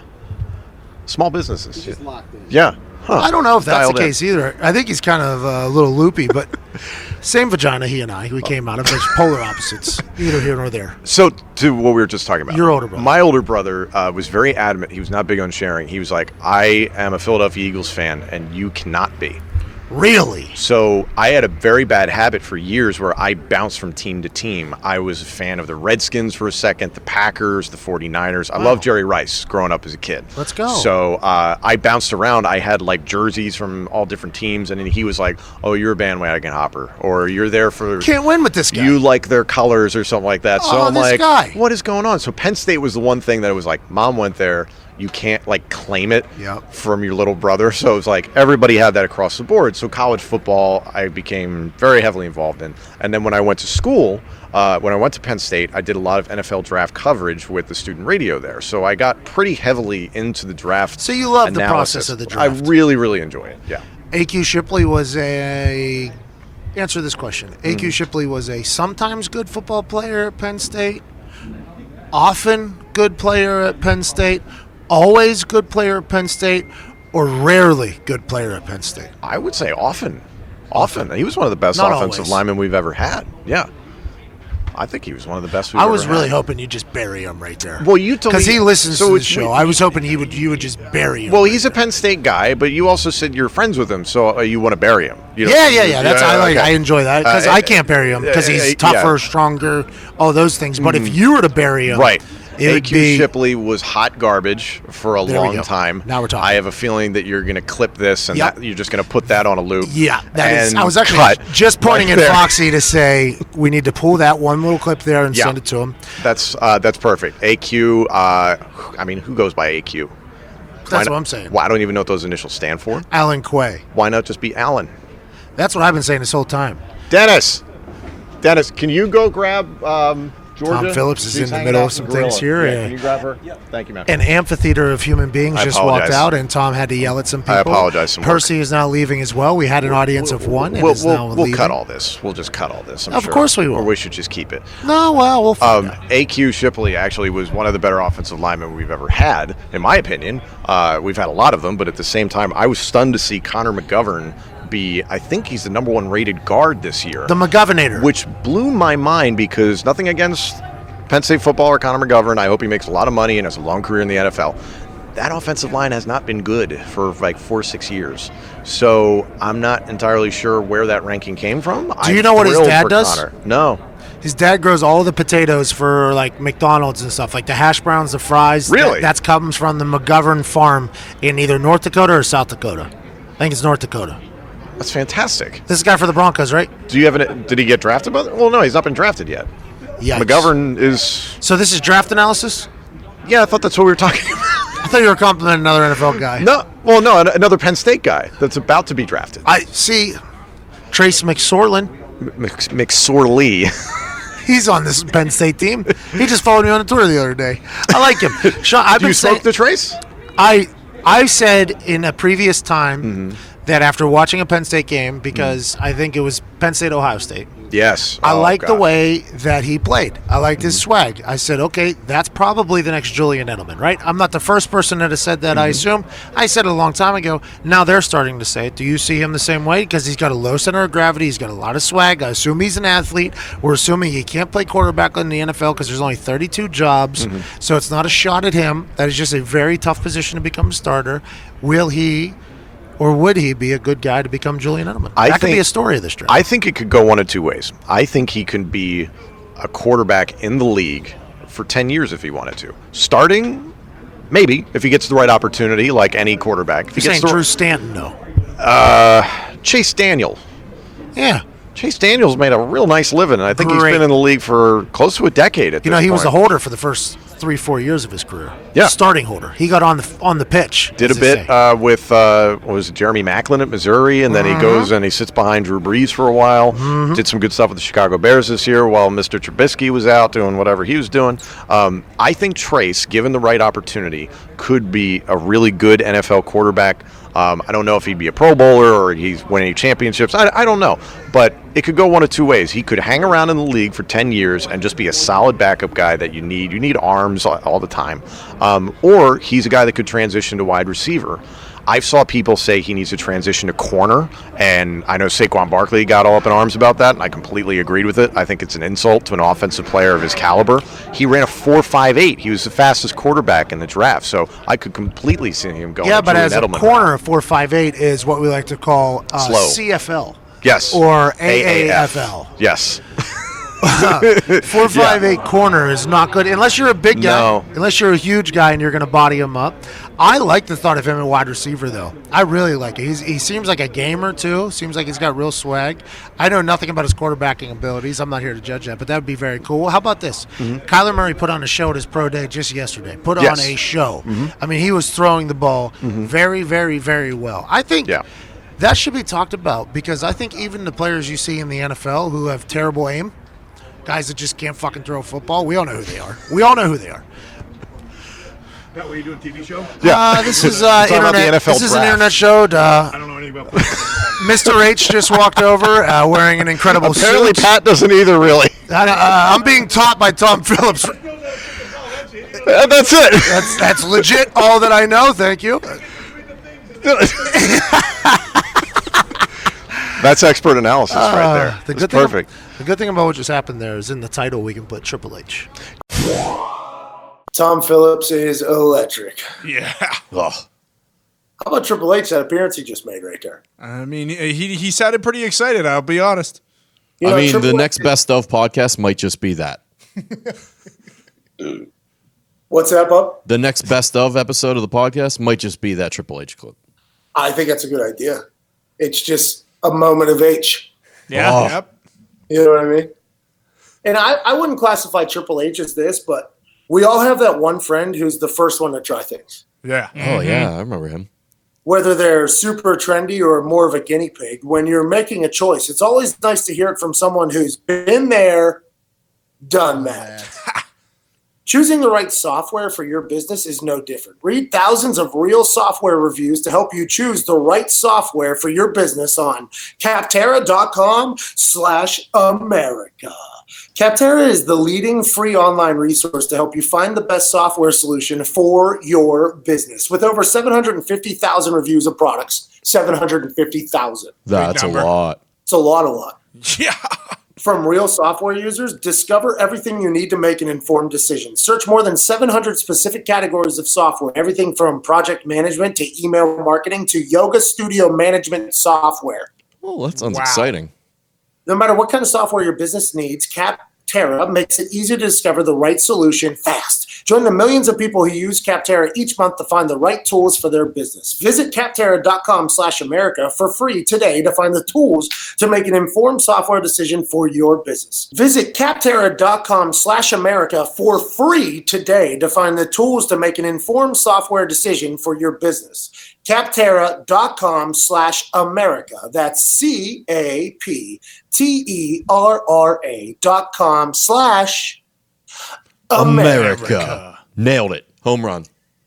Capterra, software selection simplified. Yeah, oh no, don't promote me on this because nobody will tune in. You'll be tagged at the end, but Triple H is definitely a part of this podcast all of a sudden. That's a very important sell, yeah. Hey, he came in, by the way.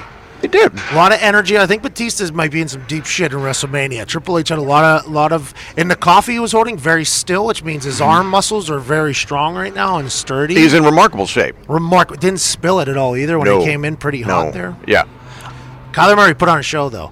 And really I don't good. think routes on air gets talked about enough because there's guys that you see that can't throw in NFL games and they miss by miles. Routes on air in practice, they're also missing. So that's like an actual thing where you can find out if a guy can throw a ball or not. Daniel Jones from Duke did not do himself any favors at the Combine because everybody was saying because he was with, what was the name of the coach? Cutcliffe, I think, one who... that's where Peyton Manning was trained down there. I figured you'd get all excited about that. Yeah, well... everybody thought Daniel Jones... I was also a backup to Peyton Manning, quarterback. Right. I'm sorry, you backed up Peyton Manning as a quarterback? Third string emergency, no big deal. 11 plays to the right, 11 plays to the left if I wanted. 22 plays to the offense, practice once a week. Clyde Christensen, also quarterback whisperer, now coach for Tampa Bay Buccaneers, was my quarterback coach. Also Frank Reich. Frank Reich, head coach of the Indianapolis Colts. Now head coach. Yeah, I was a backup on Peyton Manning. Me, Jim Sorgi, Peyton Manning. In the event that the other quarterbacks died, you played. That's correct. So that never happened, thank God. Very close. Not whenever Peyton was there, but when Luck was there, and then when he died, and then Hasselbeck was there. When he died. Hasselbeck died, and then Orlovsky was there, and he died. And then Charlie Whitehurst was there, and he died. And then everybody died, and then there was a chance I was going to play until old cuzzy Josh Freeman saved the day. So if you had actually, let's say you had to quarterback an entire series. Probably would have won, scored a touchdown at least. Really? Because you've never scored an NFL touchdown. Troy Polamalu destroyed that. Troy Polamalu, Antonio Brown, who just got traded to the Raiders, tackled a tight end, so I didn't get to throw a touchdown. Yep. I didn't score because of Troy Polamalu. Pittsburgh Steelers ruining my life 2 times. Now that I think about it. When Matt Prater threw that touchdown against the Packers, the NFL game that you commentated on for Fox, will that be correct? Basically, your audition for Monday Night Football, which is fantastic. We didn't know about it at the time, but yeah. Yeah, we didn't know, and now we know, which is very exciting. We don't know. It seems to be pretty big. It's something on social media.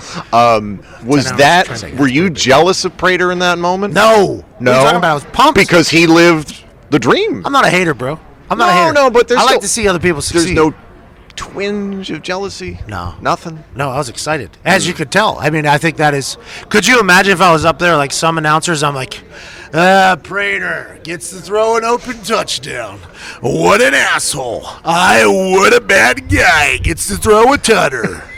Could you imagine? That would have been awesome as well. Me just being a hater ass. That and you just going off cursing on the entire broadcast. That I don't curse. That would have been your last NFL game on By the way, Fox. we had to pull the watch along, Don, because members of your team. I don't know exactly what you're talking about.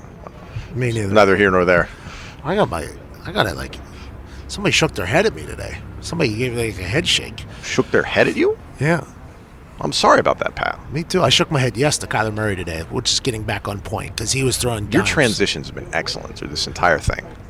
Oh, thank you. Really good. I know that you're a part of an orientation program where you'll be grading people. Mm-hmm. Do you want me to teach them how to do interviews or no? What would you teach them? Well, just like Oprah and Letterman and all Like Gayle King with R. Kelly? Gayle King, all the greats. Just a conversation. How would just you? A conversation. How would you have handled the R. Kelly interview? Oh, I would. Can't top what Gayle King did. She wasn't scared. No fear, she said. Would you have been scared?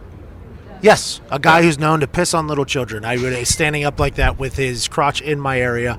I would have been very scared. That's not what I was saying. I mean, like, he was very emotional. He was all over the map. He got very. That's what you're looking wound up for, and though. I everything. think in interviews you're looking for them. Like when Michael Irvin, not that he's anywhere near R. Kelly's a terrible person. Michael Irvin, though, on Get Up or First Take in Dallas when he was yelling and sweating. That's what I'm looking for. Like Shaq at the free throw line. Yeah, when Cuzzy flipped Jim Rome's table because he called him by the wrong name. Oh, right. That's what you're looking for. Those moments. Those moments are incredible. John Daly played golf during an entire interview with us. Love that thing. Like I just love that moment. I don't love R. Kelly losing his mind there. I don't know what I would do, but that moment is a big right.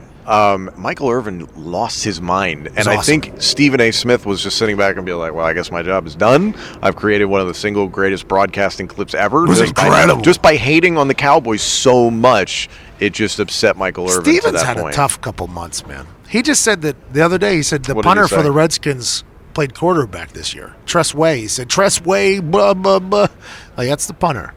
There's a lot of instances where I've seen clips where he is off by a couple of years at different positions, is like referencing fullbacks from years ago and tight ends that don't even play in the league anymore. And I think there's certain days they have him on so many different shows. But you have to appreciate the fact that he's rolling with it, feeling it, vibing it, and just going with it, and just making it up. Yeah, I mean, who's going to make money next year? Who's going to be a top 10 pick?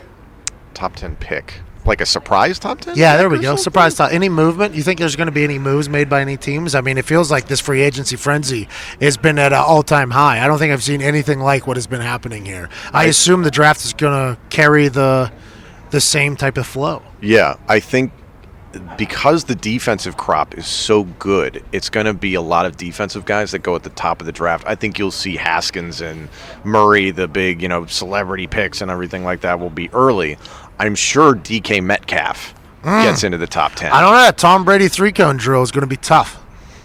What about his three-cone wasn't good? It was slower than Tom Brady's. Really? I didn't. Oh, I missed that. I saw all his freakish picture and then all the other things. I think unless it was a completely made-up photo on the internet that looked very legit, I believe his three-cone drill was slower than Tom Brady's. And we've all seen Tom Brady's 40, and if that same guy that ran that 40 is running faster three-cone drill than you, I think that's a tough spot. There was one guy, what was it, Sweat from Mississippi State, who is... Sweats.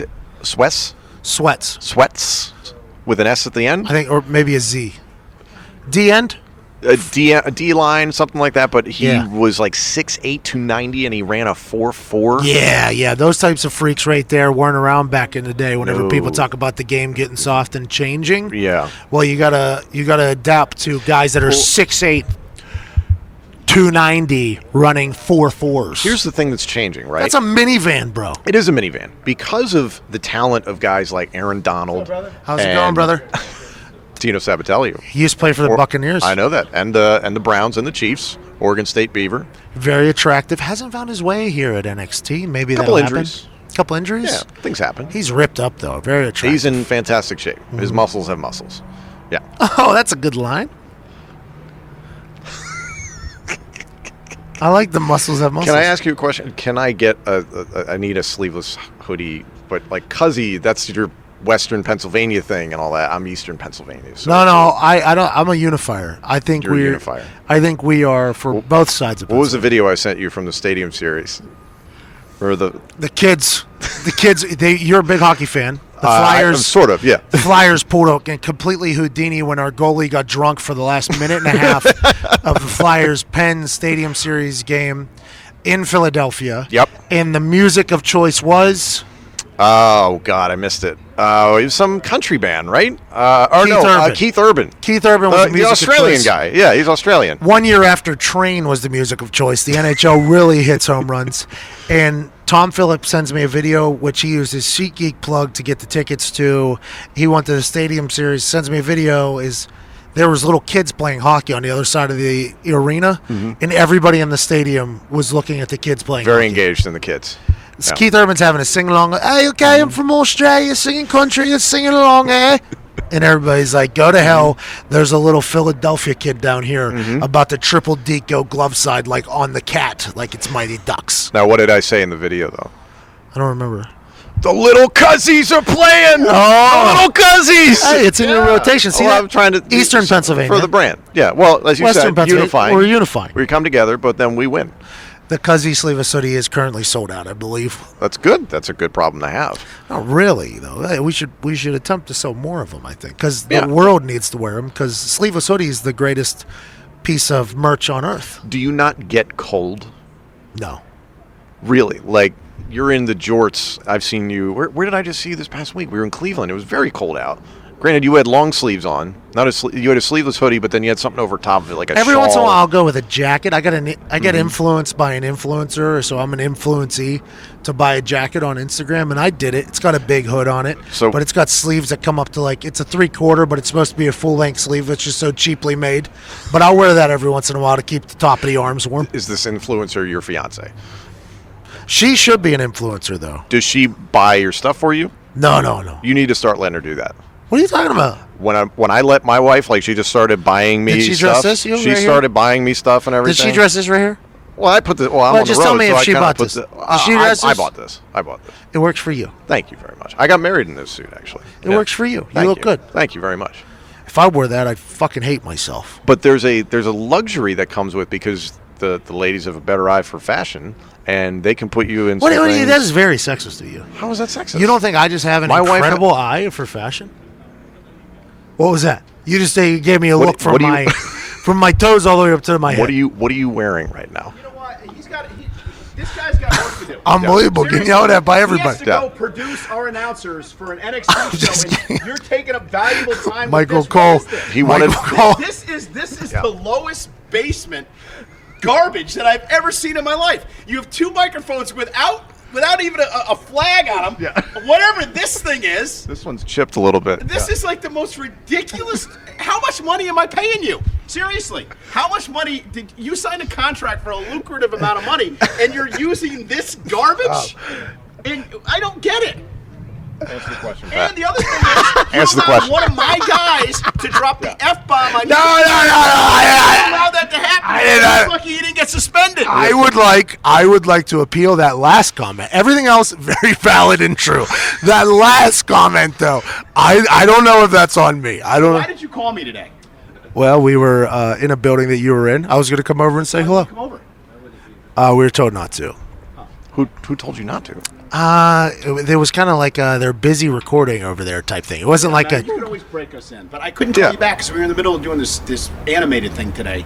So when you called, I couldn't take the call, and then I was just done at that point. I forgot to call you back. What are you doing? What are you doing? We were You need to initially go talking about produce the a NFL show. draft, and it This is turned into Gayle embarrassing. King. Okay, I'm sorry. I didn't mean Yeah. to interrupt. Yeah. You didn't No. mean Well, to we gotta interrupt. go. You're getting very gray. Really? You're 29 years old. Do you realize how On the much hair side? you have in your hair? Yeah, it's a lot. You're 29. Yeah, it's not good. He's It's 29, it's but- coming in the beard and 29. everything. Well, And the Jets got Le'Veon. They did. That's huge for you, right? Oh my God. Do you think Le'Veon Bell is going to make the Jets a contender in the division? No, they're still going to suck. Good. Might win 6 games. That'll be good, though.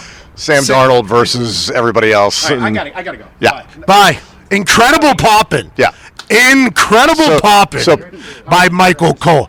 So Pat, I Yeah. do I'll be have here. to go do the show. Residence in. Have you turned any concur expenses yet? No. You can record all this. I don't. Sue got me a car for this one, so I just took this one. We're going to tell her next time. No, I'm just curious because I want to see. I'm very curious to see what expenses are going to be turned in. Oh, I can't wait. McAfee. Well, you know what he's gonna. Really, sort of. Cole, basically, we paid for Pat McAfee to go to Disney World. No, I saw the picture. that's not accurate. You Who's said the young lady that was sitting next to Foxy? That's my fiance's friend. How'd that go? Good. I just met her yesterday. I know, but how did it go? Good. It was good. Did you get a base hit? You get an intentional walk? Cool. We were on one and a Strike out? half 1.5 hours of sleep, and this is a work trip. All right, my mind's on. you're dialed in. Wait a minute. This guy's complaining about sleep? It's a work trip. This guy's complaining about sleep. How much sleep did you get last night, Cole? Last night, I literally got about 3 hours. There you go. That's what we're talking about. There you go. Yeah.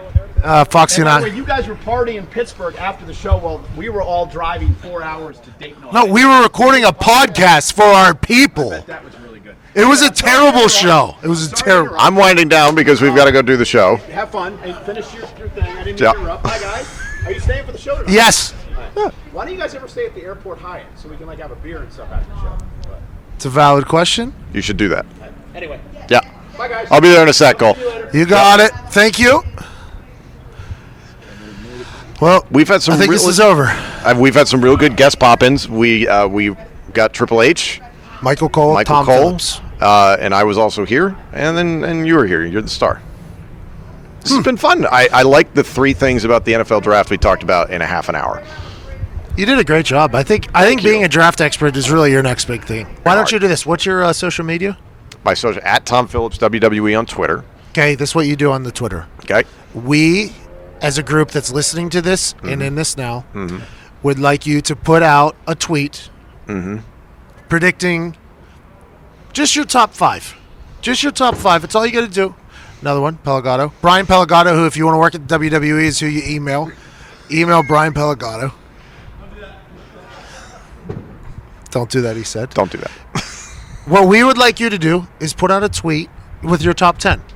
Okay. If you get My big board. your big board, your top 10 big board, on that tweet, we will screenshot it and hold you accountable. And if you get more than 6.5 correct, okay, that's a D in most places. Yep. That's an A+ at West Virginia. I will. Oh, it's a layup. Shane. Oh, it's a layup. You look incredible. Shane Thorne, Shane Thorne. Australian 2 chain thing. star. Shane. Yeah. 2 chain. No chain Shane. No chains, Ah. 2 waters, Yeah, 3 in a Red Bull. and a Red Bull. No Yeah. sugar, no sugar Shane. No free ads either. You'll drink anything that gets you jacked up. Yeah. Yeah, you will. Yeah. Yeah. Shit. Of course you will. Hey, you got a lot of grays in your hair. Hey, All right, you know what? hey, That's it. 2 All right, people. All right, I'm gonna dye it. I'm gonna start dyeing it. I'm gonna talk to Bobby Fish. He's gonna help me out. I cut my own hair. I cut the grays out. He's literally wearing a shirt of a barber. Yeah.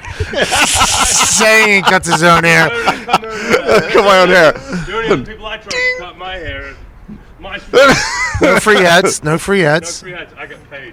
Paid in waters. And Red One Bull. Red Bull. There you go. Now we're talking. Good chair there. All right, ready? So, Tom, this is what I would like you to do. Since you talk about accountability. Accountability. By the way, that's Western Pennsylvania. There you go. We speak proper. Yins speak proper. Yeah.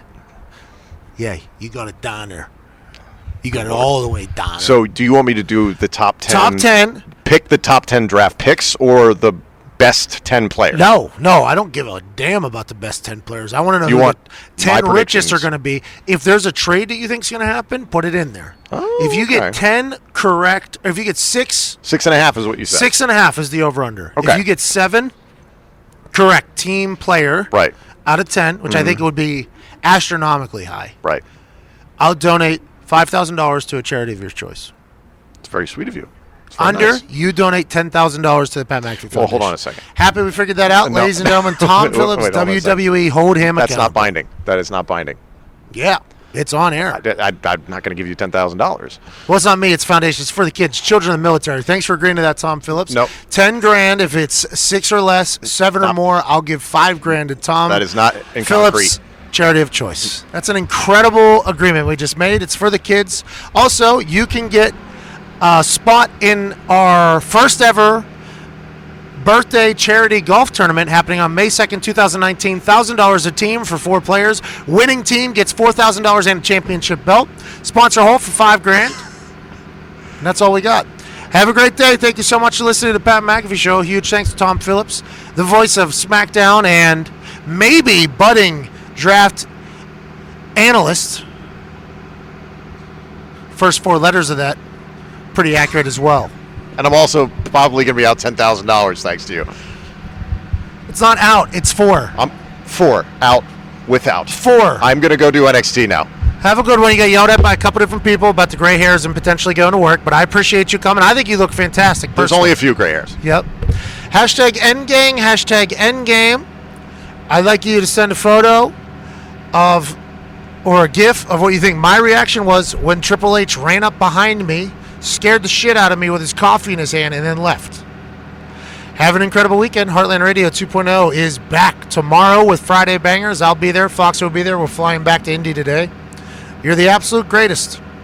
Cheers. Ty Schmidt, hit the motherfucking music.